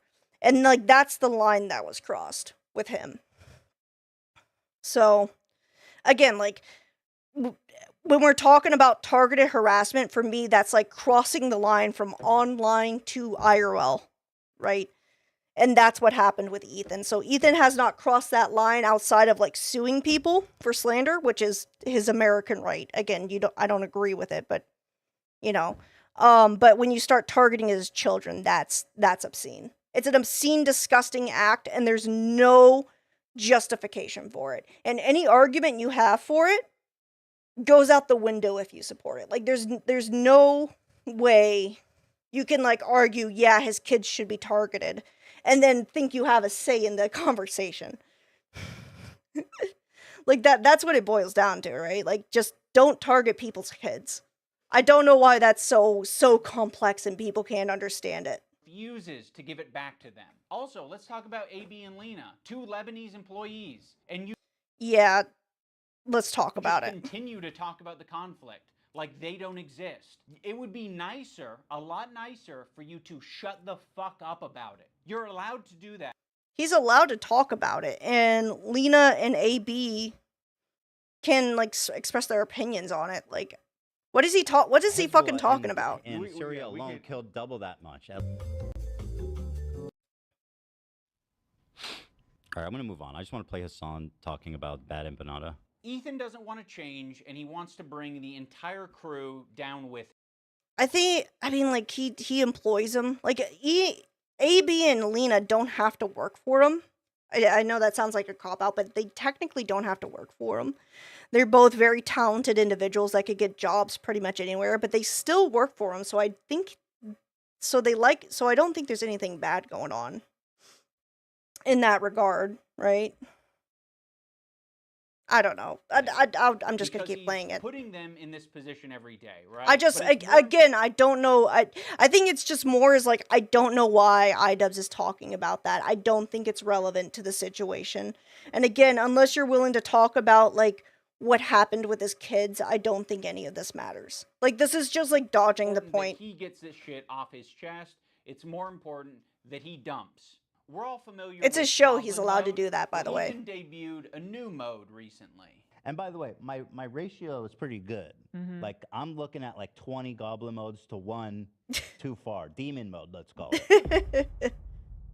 Demon mode? What makes demon mode different than goblin mode is goblins aren't... I've never heard of the demon mode, so we're learning something new with this. Like an intimidating, powerful force.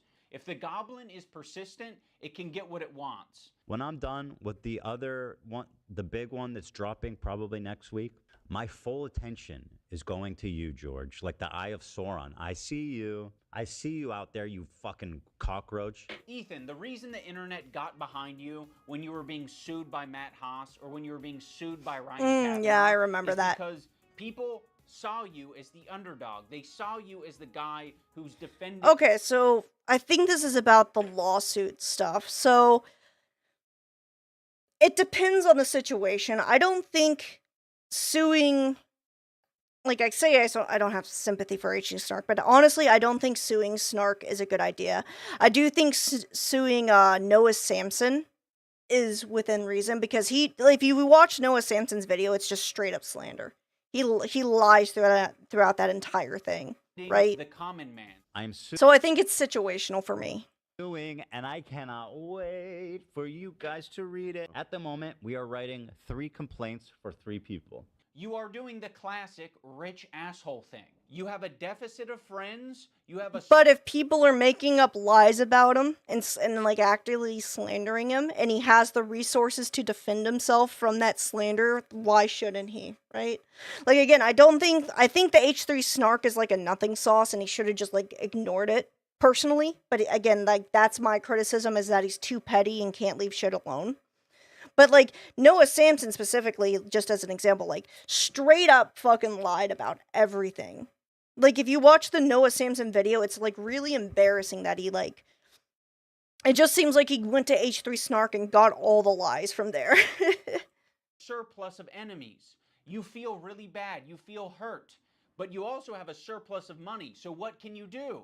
You can use that money to bully and intimidate people. I don't think that's what it is. Legal threats that you're making to fellow creators, these legal threats that you're making to people on Reddit, on Twitter, You're like, I'm hurt. These people are hurting me. What do I do to stop it? There's nothing I can do to. But like again, like people are slandering him though. Like it's just straight up slander. And also, I know a lot of people are like saying people will say like, well, people like make fun of iDubbbz all the time. Everything people criticize iDubbbz for is true, right?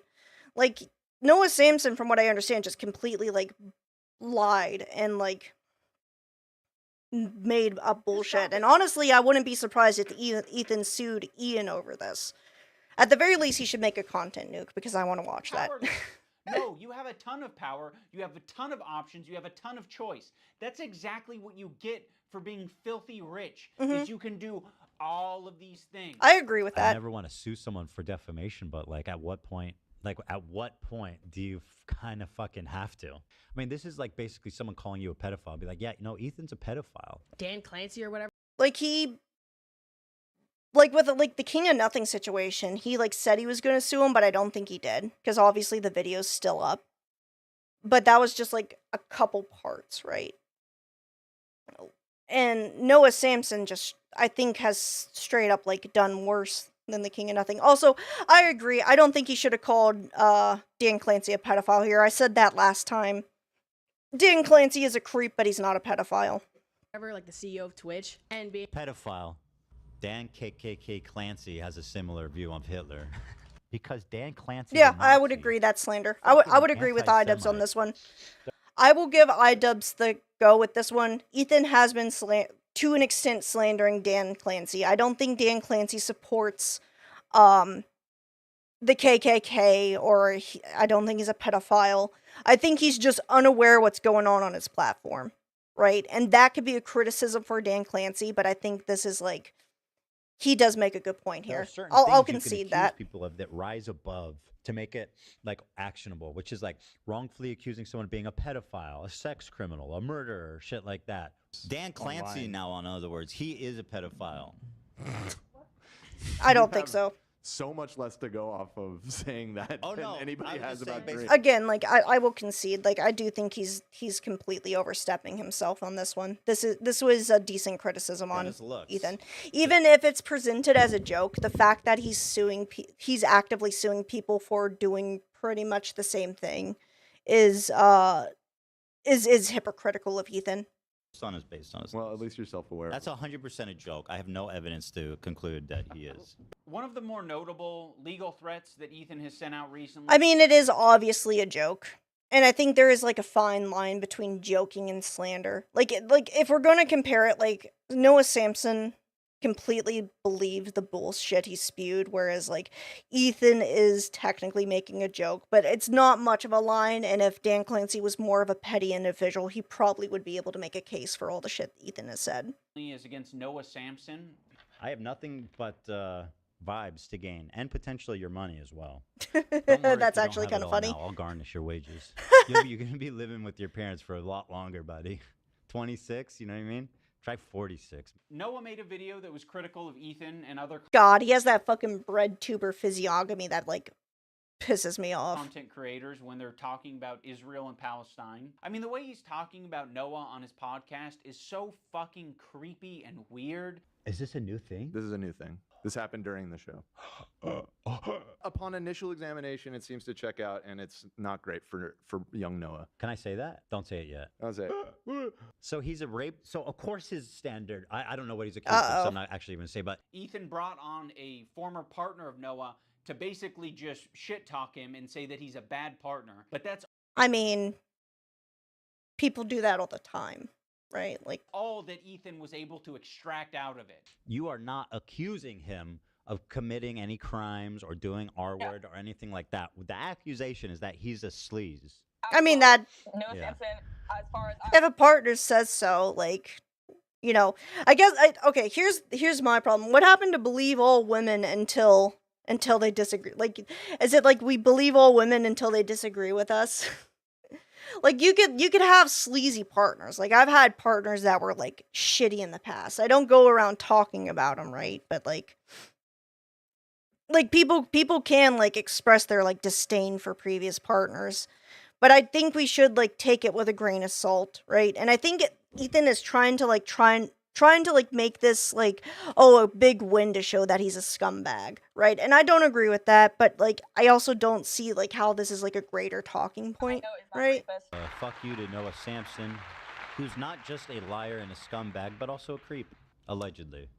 Allegedly. Now let's talk about the left-leaning Democrat. He presents himself as someone like me, a left-leaning Democrat who supports basic things.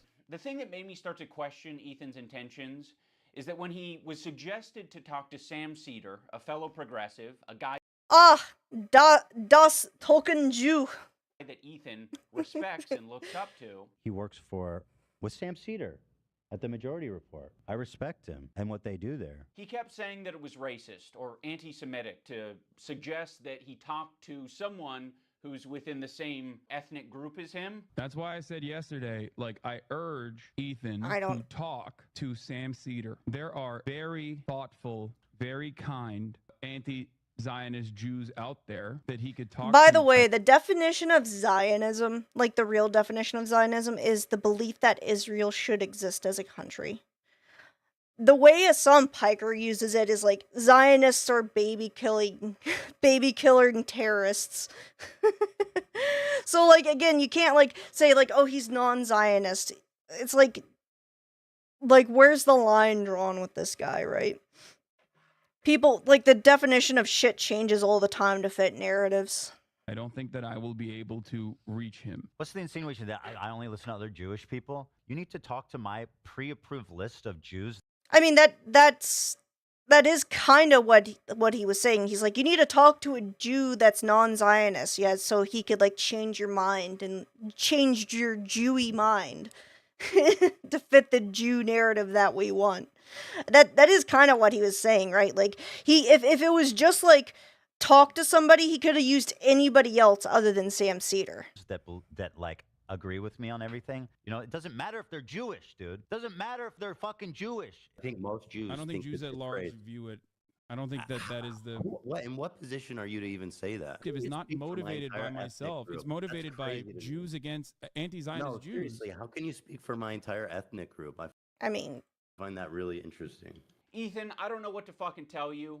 This is like step one. I think having a wasn't that conversation, and I could be wrong about this, but wasn't that conversation like they had when Hassan's like community was saying horrible shit about his wife?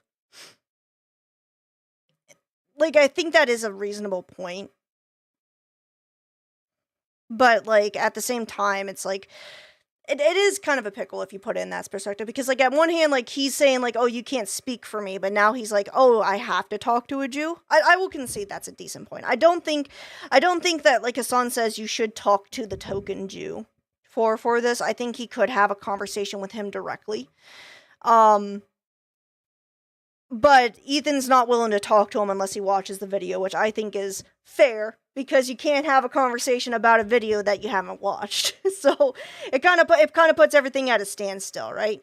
Ethan's being blatantly hypocritical. Yeah, I will concede that. Yeah, after like comparing the two, I was on Ethan's ship saying like, yeah, he doesn't have to talk to another Jew. That makes no sense. But since he like basically shut down Hassan by saying, you don't talk to me unless you're a Jew. It's like, you know, well, like where's the line being drawn, right? But like, he's right that Hassan doesn't understand his people's feelings. But it, you know, when Hassan finds a Jew to talk on behalf of him, he's not willing to have that conversation. It does seem like kind of weird. Also, I do think that Sam Seder is like, and this is just my opinion off the shit I've seen from him, he seems to be willing to like agree with anything that like Hassan's, not like so much Hassan's community, but like anything that like he seems like a contrarian. That's the word I'm trying. He seems like a fucking massive contrarian, and I don't know if that's just me. So I don't know what he would even say to Ethan, realistically. But I agree. I think that was very hypocritical of Ethan. Like, he said, don't talk to me unless you're a Jew. Hassan found a Jew, and he's not willing to talk to him because he's a Jew. So it seems like it is very hypocritical. I agree with you with that. Race, religion, nationality, all this shit, all shape our experiences as people. That's the reason why it'd be better served to have this conversation not with myself, but with an anti-Zionist Jewish person Why does it matter if they're Jewish? You literally just said that don't talk to me I'm unless not you're Jew. Jewish, and you've said in this conversation that, like, how can you tell me how to feel about the situation? Yeah, but how is one person a representative of Jews at large? I would agree with that too, but that still doesn't take away that, like, you shot down Hassan Piker because he wasn't Jewish. How Jewish people around the world interpret that phrase. By the way, most Jews do support Israel. They do support the existence of Israel.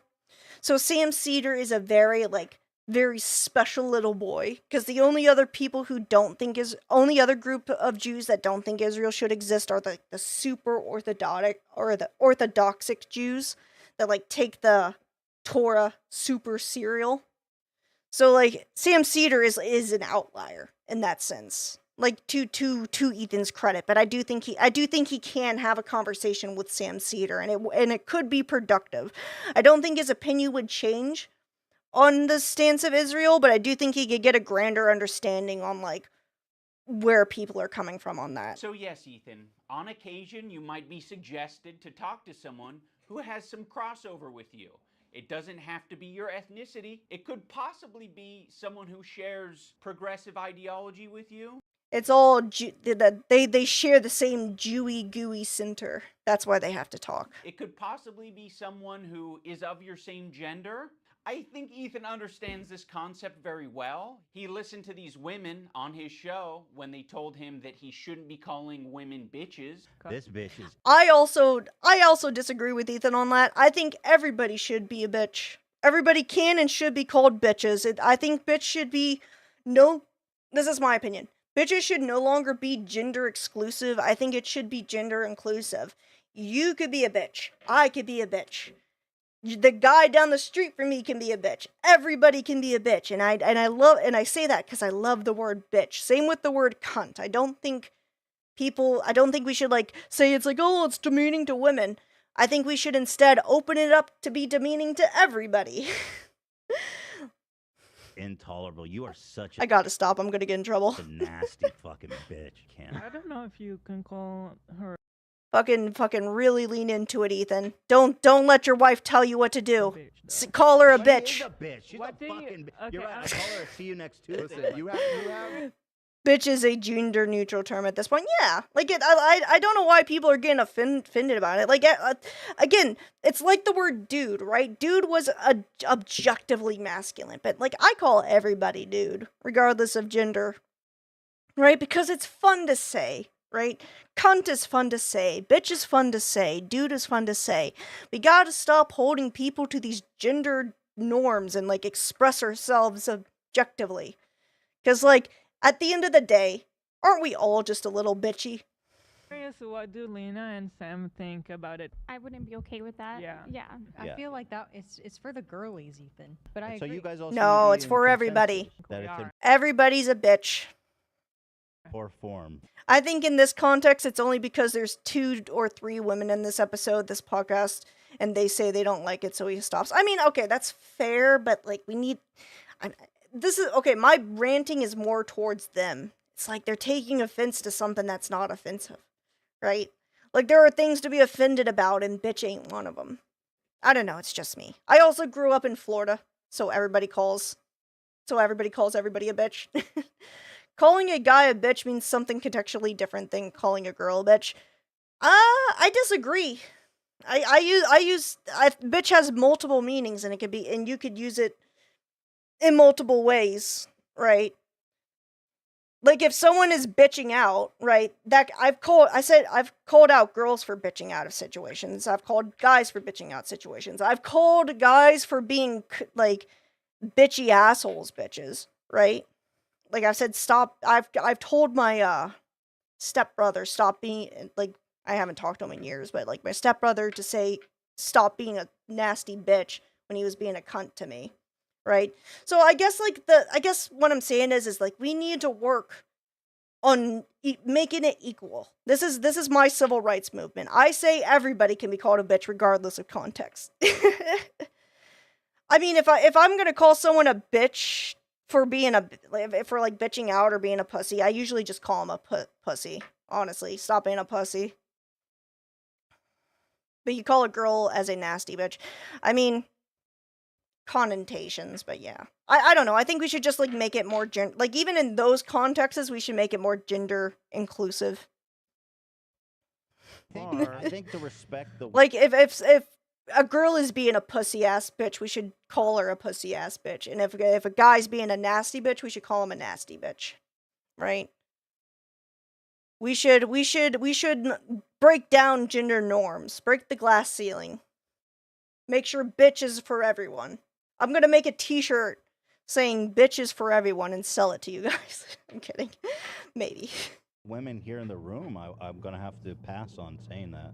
The infantilization. I mean, I do. If I will give him credit to, like, for that. If it was making them uncomfortable, and him backing off, that was a good thing for him to do. He didn't push it. I wouldn't agree with it, but I also would have backed off if people were uncomfortable. But I think just in general, we need to, like, make it more accessible to people. Klein is fucking nauseating. He's not a child. Yeah, no, I agree with you. It's my stance. It doesn't mean it's Ethan's. I 100% agree with you, Sydney. He is absolutely capable of... People can disagree with me, you know. Of looking into... Hello, Glass. We got about 16 minutes left on this. We're gonna get through it. I hope you're doing well. I appreciate you popping in. We are, reacting to iDubbbz being a dumb, well, I guess a dumb bitch. There we go. There's the conversation. Learning about his politics, just like the conversation. Interviewing. See, when I have my morals put on display, I stand by them. Doing loads of things to figure out where he stands. He presents himself as someone like me, a left-leaning Democrat who supports basic things. And for the first time, I noticed an inordinate amount of radical, hardcore leftists. I mean, I thought we were... I mean, I will concede this. So, like, 𝐸𝐵 Piker does, like, present himself as, like, a leftist personality, but he has also gone on record, and if you watch the 𝐸𝐵 content nuke, it's in there. He basically says he hates leftists, so it seems like he only pretends to be a leftist to lull people into his ideology, which is a traditional propaganda, you know, tactic to, like, get people to hear you out when they normally wouldn't have. You start off with, like, more acceptable positions, and then you gradually go to more extreme positions, right? Social Democrats, not whatever this was. This comment from Hassan really started to sound some alarms in my head. I was already getting uncomfortable with our partnership. Yeah. I started to wonder if I had any idea who this guy actually is. You made how many episodes with Hassan? Like, I will agree with him. I think where Ethan fucked up, he should have known a bit better. Nah, LMAO, he just says that because he's a tanky. Yeah, that's true. But, like, he has said also that he's a propagandist. There's, like, a video of him saying, like, I think it was on that Pearson guy's show. He's like, I'm not calling you a propagandist. He's like, no, I'm calling myself a propagandist. A tanky is technically a leftist, and all other leftists bully them, so they hate other leftists. That would make sense. I don't even think he is definitely a tanky, but he's a hypocritical tanky. I will also, I don't even know what I was talking about before I got distracted. This guy made a fucking program with the biggest mega... Oh, yeah, that's right. Ethan should have known the person he was getting into. Not only did he make, like, 100 fucking podcasts with him, he's, like, there's fucking videos upon videos of years and years of all the horrible shit he said about, like, not just leftists, but other groups in general. Like, this, like, he should have known better before getting into bed with him, and I thought he probably thought it'd be a good opportunity to kind of expand his audience, which, you know, whatever. But it is up to Ethan to do the research and know who you're getting in bed with, basically. And I will concede that, like, if you had a big problem with 𝐸𝐵 Piker on your podcast, you should have done something sooner, basically. And you should on the platform. And you should have also, like, known. Now he's acting like oh my god, I keep hitting the wrong button. Stop. You also should have known before getting in there. You should have done your research and, like, learn what his actual moral values. He said America deserved 7-Eleven. Yeah, Yeah, slushy station in every gas station. No, he did say, and I will say that, like, people will say that, I keep talking over myself, I apologize. People will say that he was kidding about the 9/11 comment, that it was, like, a joke. But I think Hassan Piker actually believes that America deserved 9/11 because he holds those values of, like, pure anti-Americanisms. Like he figuring out what this guy's beliefs were. Like, I've made 9/11 jokes, but I don't think America deserved 9/11. I think Hassan Piker actually 100% believes that America deserved 9/11. And he's made multiple points over the years, you know, contributing to that statement. Bro, I didn't make the fucking leftist program. You did. You made fucking, what, 60 some odd episodes of this shit? Yeah. For hours talking to this guy? You didn't have a problem with I think at a certain point he should have realized. That's on him. Until, Ethan talks about being aware of Hassan. But it could also, but to kind of play devil's advocate, right? If someone is, like, knows someone for years, like, they could get, like, a completely different understanding. It's like when a woman is with, like, an abuser for years, and it's like, why didn't you see that coming? Like, you've known him for years, but, like, sometimes you're blindsided by people's personalities because they hide it so well. He's anti-imperialism, not anti-American. I mean, it seems like it seems like all his talking points is very anti-American a lot of times. Anti-American and anti-Israel. Like, if it is anti-imperialism, he doesn't talk about the Chinese imperialism, right? He doesn't talk about, like, he seems to be a little bit more pro-Russia, like the fucking Russia imperialism action, right? So it's like, it seems like any anti-imperialism statements he has is, like, exclusively towards America and Israel. Oh, hello, Daddy. My dad walked in, sorry. Frogan said she hopes American soldiers get PTSD. And I do think she believes that, yeah. What do you mean, like, what? You mean, like, with the China? I'll give you an example for the Chinese one. He complains about colonization all the time, American colonization, but he's perfectly okay with the colonization of Tibet, right? Because and the arguments he makes is, like, pro-colonization. It's just under Chinese. So he's like, the Chinese are, like, civilizing Tibet. They're civilizing them. They're savages. But, like, can you imagine if, like, you said the same thing about America? Like, the British colonizing America? Like, they're civilizing the Indians. They're savages. It's like, he's, like, okay with colonization as long as it's not by whitey, basically, was what I'm trying to say. So like, the anti-imperialism thing doesn't stick because he's perfectly okay with, like, certain countries doing it as long as their ideals fall within the same boundaries as his. It's okay to be anti-American. America and other imperialist states are hugely flawed and need reform, but a lot of crap leftists are just outright American diabolists. I can't pronounce that word. I know what you mean, though. But yeah, like, it's okay. Like, don't get the wrong idea. I think there's a lot to criticize America on, right? There is so much to criticize America on. But the problem I have with Hassan is that he criticizes America constantly while living the most hyper-capitalist American lifestyle imaginable. So it's hard to take him seriously in what he says. And he's all he's like, I hate him. He's like, I hate all these imperialistic American ideas, but, like, he lives in a he has, like, a $500,000 car or $200,000 car, but he lives in a $5 million house. Right? He lives in probably one of the richest areas in California.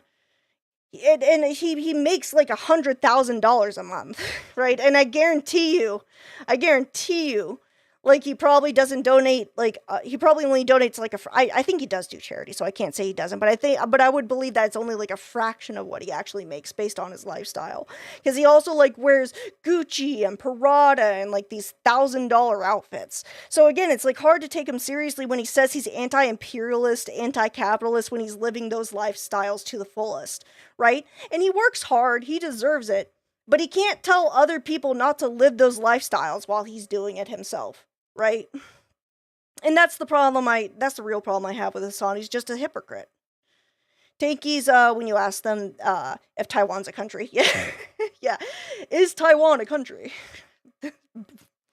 I haven't heard him say that.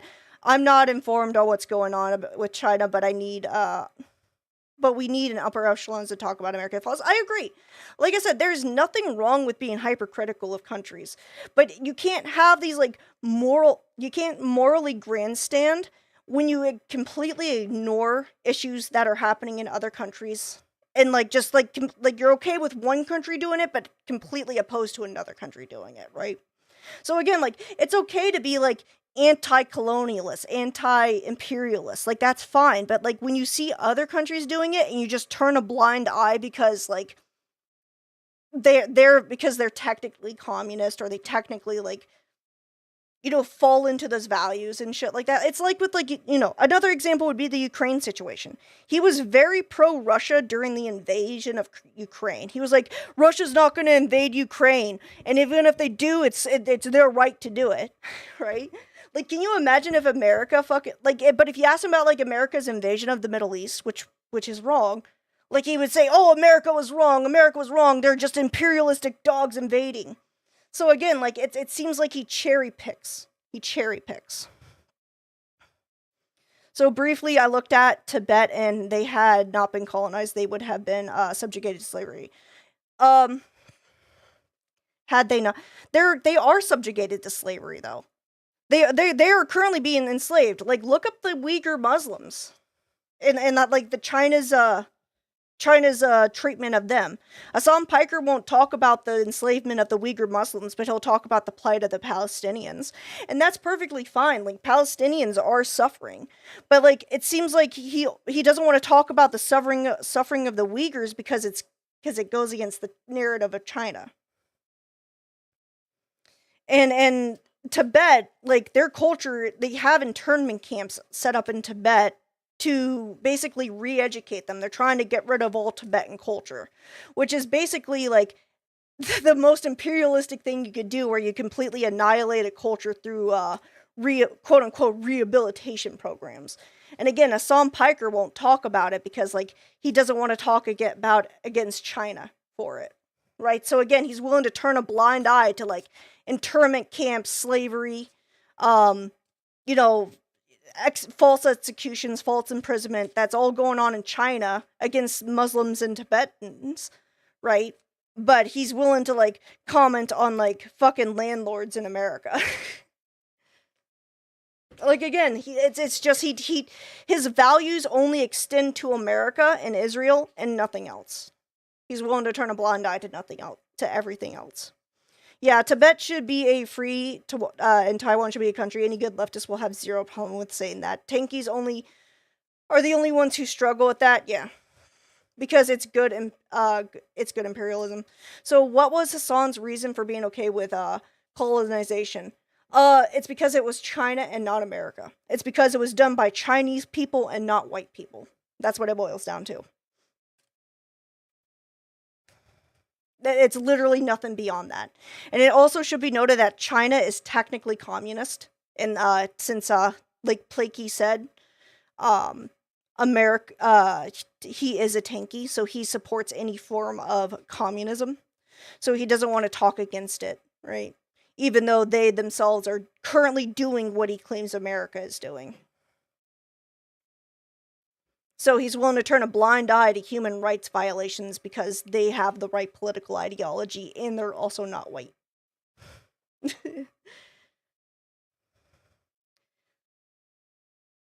What do you mean? It's exactly they had a whole conversation on the Leftovers podcast. He was H3H3 is what about Taiwan and Tibet? He's well, they were just they would have been savages if they didn't colonize them. It's where the name USSR comes from, when the USSR invaded Hungary with tanks, yeah. It isn't tankies, a subcategory, isn't it just another word for commies?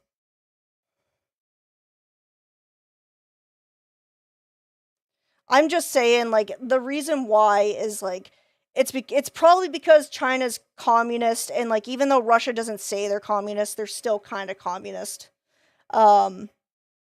It's probably because like his ideology aligns with him and he doesn't want to criticize him. I don't think it's anything deeper than that, right? Like, and I do also think like he doesn't like white people. He like makes fun of them all the time. Oop, I didn't mean to do that. So I would also think that like race has a factor in it.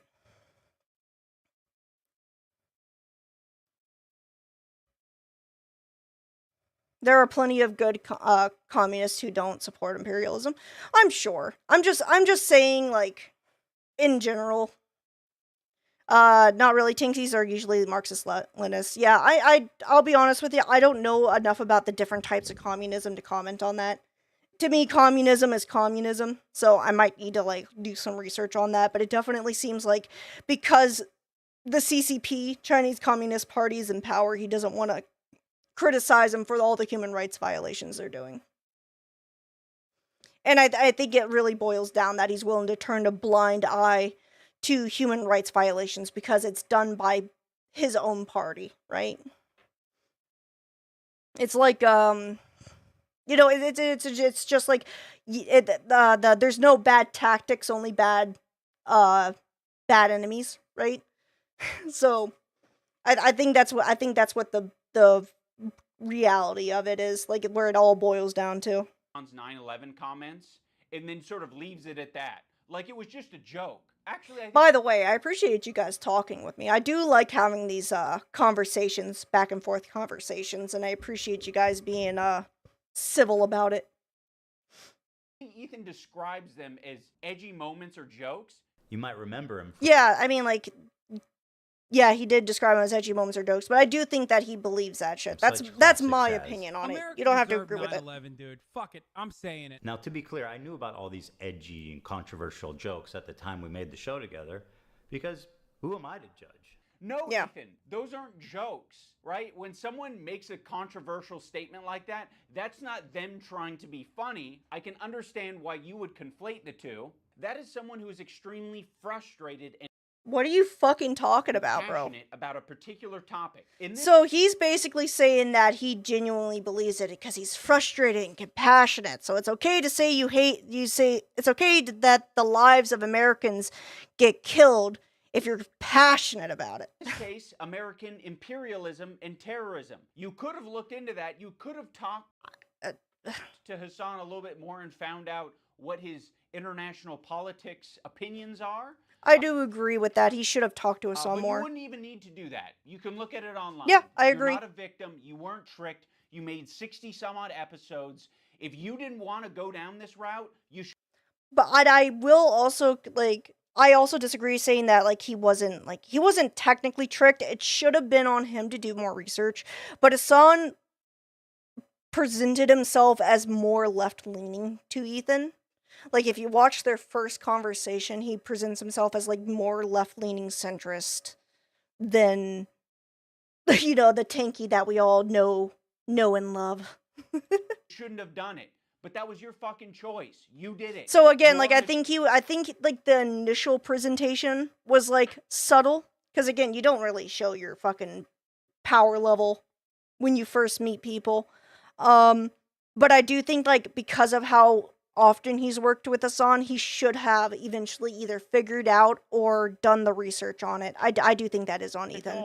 When Ethan and Hila are watching Matt Lieb saying that one state doesn't represent all Jews, oh, that's through Matt Lieb? Wrap their heads around the idea. No single person represents all Jews. I'm just telling you how Jewish people around the world interpret that phrase. No single person I would agree with that. all Jews, as no single state represents all Jews. I don't. Is he like trying to say that like Israel shouldn't exist though? Like what is he trying to say with that? Like I don't know what the context is for that. I'm not going to comment on it. This is another weird thing. Oh my God. Israel. This is a lie that I see Hassan and people pander. They say that Israel's going to war on behalf of Judaism. They have never. I don't believe that that's ever been stated. Yeah. And I don't think Israel ever explains that it's. I think Israel is just protecting itself as well. They claim to be protecting themselves as a country, right?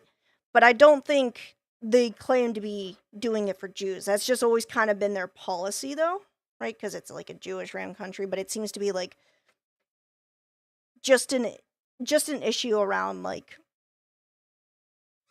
Okay, making sure my dad shuts the door. He's walking me. My dad's also politically opinionated, so I have to kind of be a little careful. Otherwise, he's gonna hop in on the situation. I love him though; he's a good guy. But like I think like the context is that like Israel, because it's a Jewish state and that's made for Jews, that it's always kind of been there for Jews. But I think where Ethan's coming from is that there's more than just Jewish people there. And they're more just like protecting themselves as a country rather than a Jewish heritage state. So like again, I don't know what like that Matt Lieb guy was saying. I would need more context for what he was talking about and what the conversation was. They claim, but they equate Zionism with Judaism, so they denounce criticism as anti-Semitism. Yeah. I mean, do you mean like Jews do that, right? Because like I would agree with you, but I would also it's a little bit of both, right? Like I agree that like they do like people of Israel and certain groups will use anti-Semitism as like a defense against criticism. And I don't agree with that. I do think that Hassan Piker's community has turned the word Zionist into just another word for Jew, right? Hello, I'm gonna call a night. I hope you have a good rest of your stream. Hey, thanks for popping in.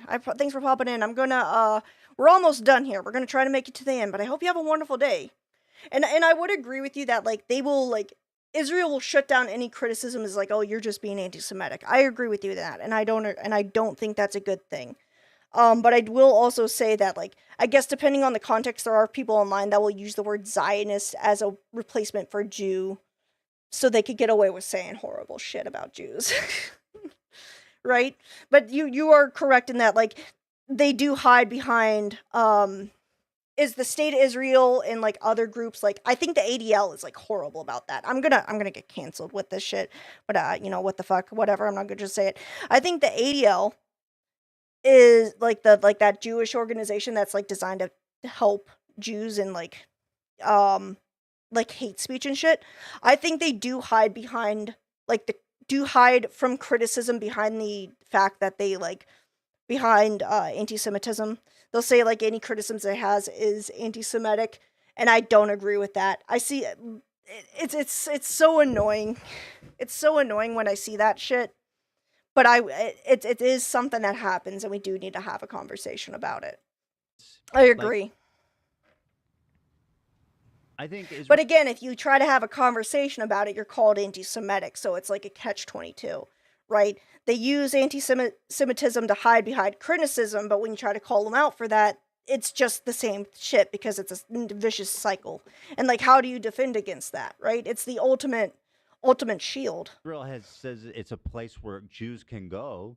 Israel's just a place Jews can go? With that slogan, we might actually have peace. You know, if that's all you're defining Israel as, is a place Jews can go. Like, sure, it sounds like America to me. Yeah, but there are groups that will like there are groups that like do persecute Jews, and like it is a place where like, especially in the Middle East, if you are Jewish or like even like LGBTQ or like just not Christian and shit like that, Israel has become kind of like a safe haven for people like that. So like in a sense it is at this point a place Jews can go, but they are at the end of the day a Jewish state. I mean, right. The Star of David is in their flag, right? It's pretty much set in center.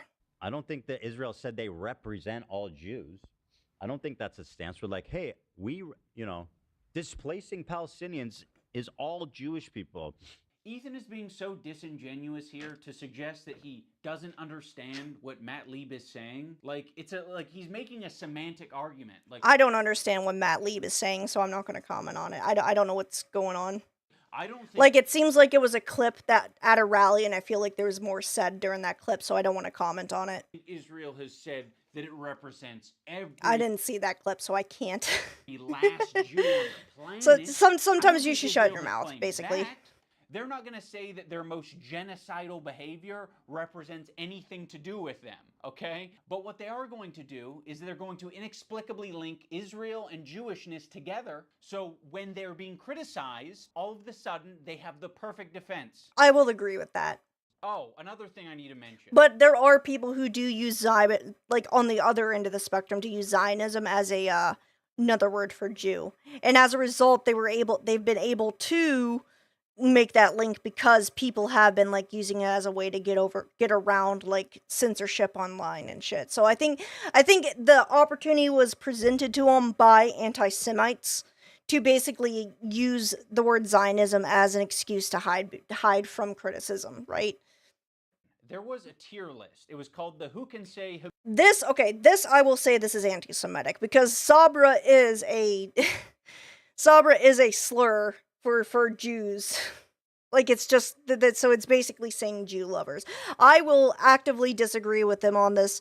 The panel that did this is a group of Arabs who were basically saying Jews are at the bottom of the list, and I don't know what defense he's going to put for it, because there isn't a defense for us. I was presented at... Because, like, if it's Arab is, like, racial, then why is it, like, loves Sabra if it isn't also racial, right? Like, it seems like that's the only non-racial tier if you don't understand it, but, like, Sabra is a slur for Jews, because Sabra is a pretty common hummus brand in Israel, so, like, when people say love Sabra, it means love Jew lover.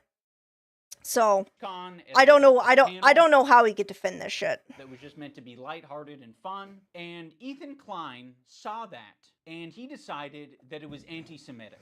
Tier list them, and we're going to need your help. It is, though. Discuss and figure out who can say Habibi and who can't. And also, we have tiers. We have Arab coded. They ask permission to say Habibi. You know, like you. This is just like who is more Arab and who's at the top. There's just no excuse for this shit. Love Sabra, which is they're not Arab coded at all. Now, when I first saw this tier list, I immediately knew what it was doing. I was like, oh, it's a play on the who has the N-word pass and who doesn't tier list. Granted, Habibi is very different than the N-word, but I don't think that at all. I think it's basically saying saying that who's more Arab and then therefore accepted in the Arab community and who's not, and they're putting Jews at the bottom. Like, I don't know why he's trying to, like, make this fucking argument, like, one-to-one argument, because, like, these are the same people who fucking, like, will cry at a fucking trigger word, but you're telling me that they don't know that Sabra is a racial slur used by, like, Arabs as a way to disdain Jews, right? Like, I don't... It's so silly. It's so silly. It's very clear what they were doing. And, like, there is also a way you could, like... Here, I'm gonna show something real quick. Hang on. I'm gonna show you something real quick. I gotta go to YouTube for it. Oh, fuck. So when you look at the... Hang on, let me find it. I'm gonna show you guys something to, like, really prove my point that this is, like, a bit more than what you think it is, right? So if I go to, Arab... to... I can't fuck it.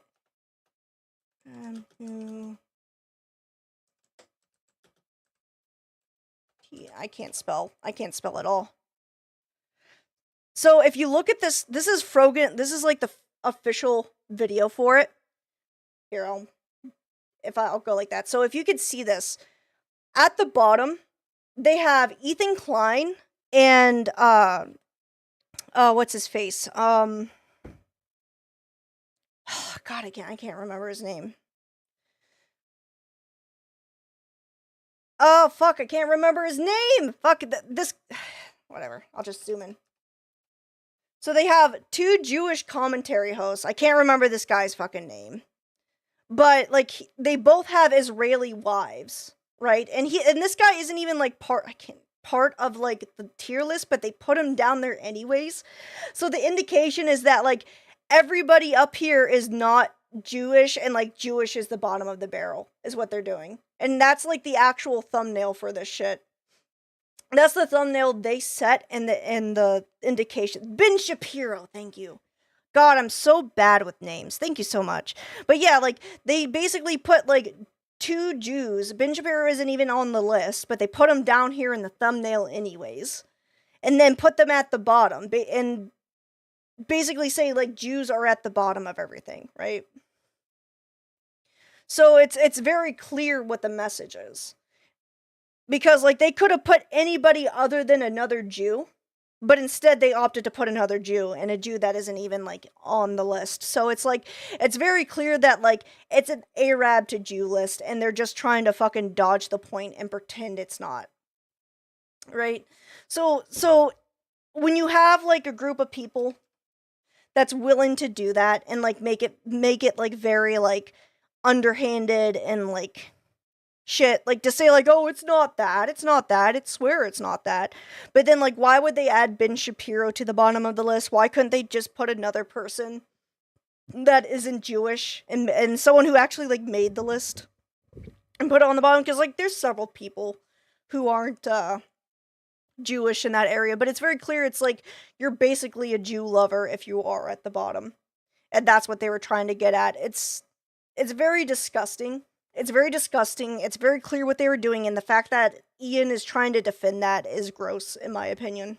It is a cultural word amongst Arabic-speaking people and Muslim people. Like, that is a word. They're basically saying, I know what he's trying to get at, but that's not what it is. It's very clearly a racial tier list. Habibi. It means my love. Oh no, don't do that, Habibi. Oh yes, Habibi. You're my Habibi, I'm your Habibi. Basically, they're saying, like, Arabs can say that, so that's why they're, like, using it as, like, a backdrop for it. But again, like, you could have also said just, like, not Habibi or literally anything else. Instead, they put love Sabra, which is a racial slur for Jew lover. So yeah. And it's very clear that they were doing it. One way that these Arab content creators can express their Arab culture and be proud of it and happy about it, because it's not like they have massive representation on the platform. Making a tier list. That's not true at all. Like, they don't have, like, a lot of people, but, like, fucking Frogan got, like, front page, like, promotion for, like, a year and a half.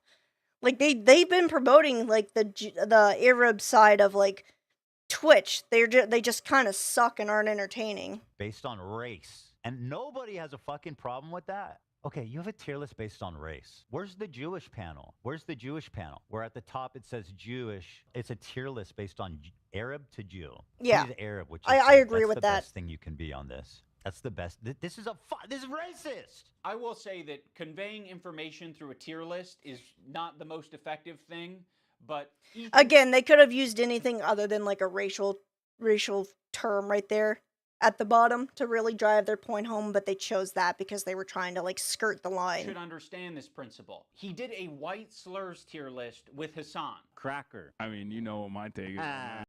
That's actually kind of funny.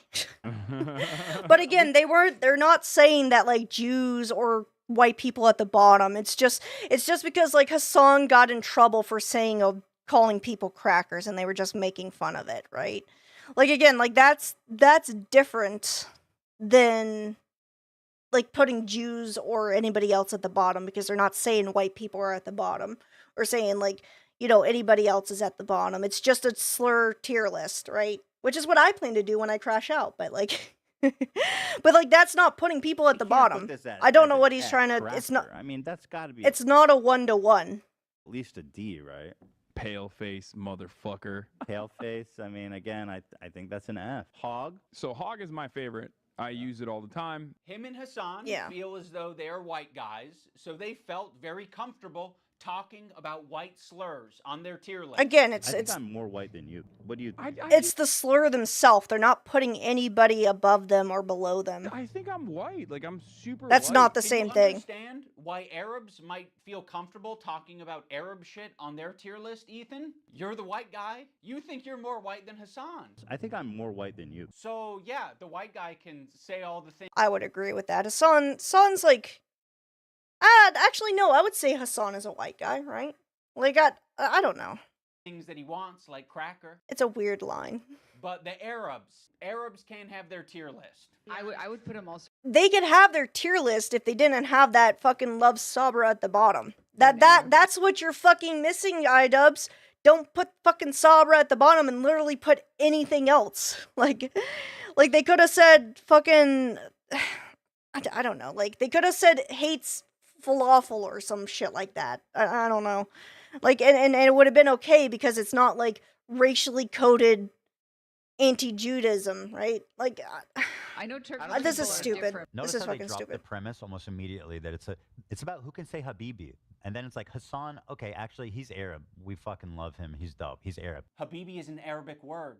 That is an Arabic word, Yeah, Ethan. but that's Funny not what this it's whole thing about. is that they say Habibi in Israel. Again, Like there's no like again, like if it wasn't for that bottom part, if they used something else, this wouldn't have been a problem. Like that's what it boils down to. Sorry, I was doing my hair. I had my hair in a bun, and I just put it in a ponytail. just how like mixed Israeli culture is. Like We say Habibi in Israel.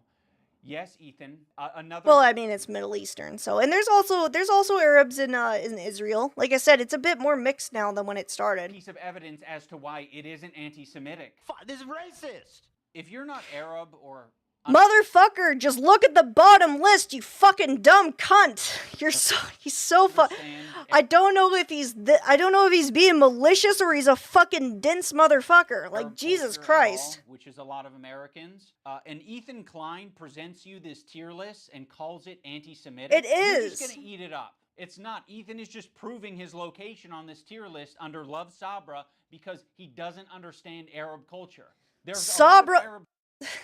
Love Sabra is like it's like a fucking a Middle Eastern. Oh my god, I'm running around in circles. I'm just gonna let it go. A lot of the times it's all that's in the store, and I'm gonna buy it and I'm gonna eat it, but it is not the good shit. Like the average Arab American, they're gonna go in the store and the only option they have is fucking Sabra, and that sucks. That's the only option, right? I think hummus is really easy to make. Like my dad makes his own hummus, so like people should learn how to cook and make shit more.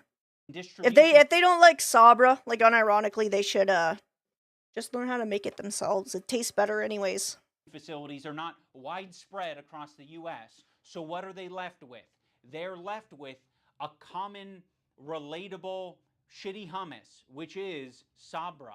I mean, it's not shitty. It's pretty decent. Like I said, I prefer hummus that's like made by my dad, but like. What's so fucking pathetic about this whole thing is after he was able to get these Arab creators banned off of Twitch for 30 days, he goes on to talk about how bad Sabra hummus is on his show. I don't think anybody wants to prefer Sabra over homemade. Again, he's completely dodging the point. Like the point is that it's not about hummus. It's like it's just. Like restaurant quality hummus. You know, I'm gonna let it what's go so we there. can end this shit. I'm getting tilted. It is fluffy. Weird. Yeah. I would buy it sometimes and eat it. It's not the best. The problem is with Sabra, in my opinion, it's only good for the first 2 days. For some reason, like when you eat this Sabra shit, it Just make your own, bro. just feels so much heavier. Imagine eating a whole fucking vat of. Make your own. It tastes better. You could put literally anything in hummus. That's like why it's so fucking I've good. never liked hummus. Oh, okay. Well, you hate Jews then. You never liked hummus? Who doesn't like hummus? You just haven't had the right type of hummus. You like my dad. Okay, my dad. He makes this fucking. Oh, it's so good. So what my dad does, right, is he gets like some peppers. He gets some peppers. He like basically makes like a salsa, and then he puts it with the hummus, right? So he makes like a salsa hummus. And it goes so well with crackers. It's so good. He gets like bell peppers, some tomatoes, like onions. Like it's he basically like it's so fucking good. I also really like cinnamon hummus, like for like toast and shit. My dad doesn't make that for me because when he makes the sauce like this almost like the salsa kind, but like you could literally put anything in it, and it's delicious. Yeah. This is racist. Yeah, it's almost like you can have a discussion about Sabra hummus being a bad hummus without it being at all related to a Jewish thing. But context is it is a Jewish thing, Ian, and you're just either a bigot or a dipshit or an Israeli Dealer's choice. I'll let you pick. thing, he can have that discussion as much as he wants on his podcast because we all know his intentions aren't anti-Semitic. This is what he did. He hit his heart hard. Again, context matters. Zionism is leading to not accepting other cultures, embracing their own culture, and instead thinking that that is. I'm just gonna let it keep going. I'm ready for this shit to end. I can't. I'd keep pausing it, but I can't like take him talking anymore. We still have 6 minutes, but we could do it, chat. We could do it. We're almost done. And Ethan was laughing during it. So that ended up being a pretty important wake-up call for Ethan. He made an apology video directed at 𝐃𝐨𝐧'𝐭. Again, he shouldn't have laughed at it. I think it was very tasteless, but from what I understand, like, Ludwig still, like, collabs with that guy. That, like, jerked off to his AI porn of his girlfriend. And again, she didn't have to go on stream and have a mental breakdown. Like, she went on stream and started crying and shit. She could have, like, easily kept that, like, to herself. Or, like, if she had to make a comment, which, you know, it's in her authority, she should have, like, waited until, like, she calmed down. So she didn't, like, fucking have a mental breakdown. I think that would have not only, like, looked better, but it also, like, would have been healthier for her. Because it wouldn't make her look so vulnerable, right? But Ethan, like, definitely crossed the line laughing at her. But, like, making that a point now, all things considering, I don't know if that's the point. A good point for him. And it was graded by a professional psychologist, Dr. 𝐼𝐭 of Psychology in Seattle. And Ethan got an A+ rating. In terms of a public apology, this is A+. Good for him. Stop talking about his A+ rating. You know, he rated my apology to 𝐃𝐨𝐧'𝐭 a perfect score, a perfect 10. A perfect 10 out of 10? All AI bros trying to be creepy, challenge impossible. Yeah, like, I mean, it was definitely a violation of, like, of her, my hair keeps getting wacky. It's definitely a violation of her, like, what would be the term for it? I guess just a violation in general, right? But again, like, if it really bothered you that much, like, why are you still collabing with him, right? Why, like, your boyfriend clearly doesn't have any problem with it. Hello, Zachary. Hello. We're almost done here. Thank fucking God. But we're reacting to iDubbbz's being a dumb idiot. Oh, what was I saying? Oh yeah, 𝐃𝐨𝐧'𝐭, like, it's just, I think AI is a mistake to an extent. I think like, at least image-based AI is a mistake. And I think it was very gross that, like, that their friend, someone they consider a friend, jerked off to AI porn. Paid AI porn. He couldn't even make it himself. He had to pay for it, right? Which is cringe as shit. But I think it was a violation of their trust and everything. But again, retrospectively, they still collab with him, so clearly it didn't bother him too much. Like, if someone violated my trust like that, I would never contact them again, right? But maybe that's just me. Maybe they're a bit more forgiving. Oh yeah, it's Flame. That's right. Hello, Flame. Seeing that you were alive. We're almost done here. I'm just raging, being angry. I'm gonna let it go because we gotta finish this up. There's only 6 minutes left. We could do this though. I know what a perfect apology is, lady. You fucking don't. Is my perfect apology in this PowerPoint? Dude, I got a perfect 10 out of 10. This one is actually best apology. I mean, he's just Ethan Klein, you guys. Oh my god. Again, I think this is just like him. I mean, he's beating a dead horse for a joke, but like, I don't see why this is a problem. It's hard to think about an impactful moment during this video. Like, could I do something that would really wake Ethan up? And I don't know if this came from a good place or not, but I came up with the idea of getting Ethan's grade changed from an A to a B at least. So I went to visit Psychology That's in stupid. Seattle. I'm not confident that Kirk... Well, have an amazing night. Thank you for popping in, dude. I know it's not entertaining, but I do appreciate you popping in, Flame. You have a good night as well, okay? It's worth trying, and, you know, we might Okay. learn a thing or two. I will say I have seen this part, but we're still going to react to it because it's really funny. Xander! Probably get pretty low marks. Unlike me, perfect score 10. I said, hey, Lud, no wig drama. Why are you such a spineless coward of a person now that you've inserted yourself and your girlfriend into this conversation? I mean, okay, iDubbbz, I hear you. You're in the room with me right now. I hear you. I hear your request. I understand it. I can understand where it's coming from. And no, we're gonna do it. I was gonna speed it up, but we're gonna sit through it. Yellow swag. There is a grade for an apology. Gonna listen to my book, and yes, I will see ya some other time. Yeah, no problem. I enjoy your book, my dude. I am just. We'll need to hang out more. Grading that discreet apology as I see it, without taking any consideration of prior or future behavior. If you're wanting me to comment on the overall behavior or the recent behavior from the clips that you have shown me, I believe that Ethan is a good person, and that eventually he will feel sorrow and will feel sorry and will apologize, and I will be there to evaluate that apology when it happens, which I know it will. Oh, bro. I don't think it's gonna happen, my dude. He's declared a war on this group, and it's gonna go down. Brother, this guy stinks! Unfortunately, Kirk did not change his grade, but that's okay. Sucks to be you.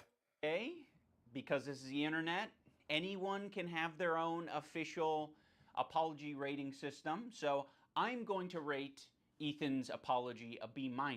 That's just based on my own. Sure, but I'm more busy nowadays. No more free time. Dude, I feel that. At least you're working and making money, my dude. Like, there's no shame in it. I understand. If you ever find the time, hit me up. You know me, I'm not doing much of anything. Only thing that would prevent me from hanging out would be my medical crap. But hopefully that's getting taken care of soon, so we'll figure it out. But, you know, make that bank, baby. My own feelings and my own rubric. When Psychology in Seattle was watching these video clips of Ethan, he said that it looks like Ethan could just use a hug. Now, of course, it kind of pisses me off to hear that shit. He probably could use a hug. He's been going through a lot of shit. And honestly, that kind of tells you fucking that the psychologist is on Ethan's side.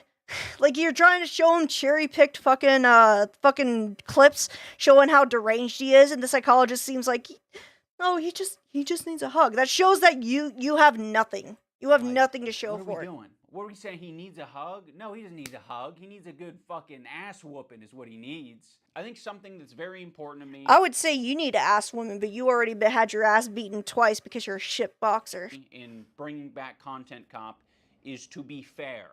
I think that was something that was not illustrated in previous Content Cops that I think should have been. That's not true. I would say that every person he's made a Content Cop on deserved it to an extent. Like everybody, every one of those, every one of them except for Leafy has gone to make like some kind of bullshit crypto scam, right? And Leafy just fucking still bullies people and is just an asshole. So, like, again, you're actively trying to, like, saying, I shouldn't have done that, I was unfair. It's like, the fact you can't see, like, how important your shit was back then is, like, ridiculous. Like, you knocked, like, think how bad fucking Keemstar and Tanamongu would be if you didn't fucking knock them down a few pegs back then. And the fact you, like, are saying, I shouldn't have done that, kind of, like, really shows that you have no introspective on your history or anything. And probably wouldn't have left me with so much regret. Ethan deserves all of the criticism he does not. that he's getting. I think it's very valid. But I also think, at the end of the day, we should acknowledge that he's human, because he is human. And he is in a situation. It might only be weekends where I can hang out. I go to work at 5 in the morning, and then I don't get off till 6:30. But yeah, I'm gonna buy me a new truck, so yeah, money is great. Bye, girl, I'm listening. What you say? Oh, it's okay. Well, we're almost done here, but yeah, dude, that'd be cool. Hope you get a really nice one with a big pickup.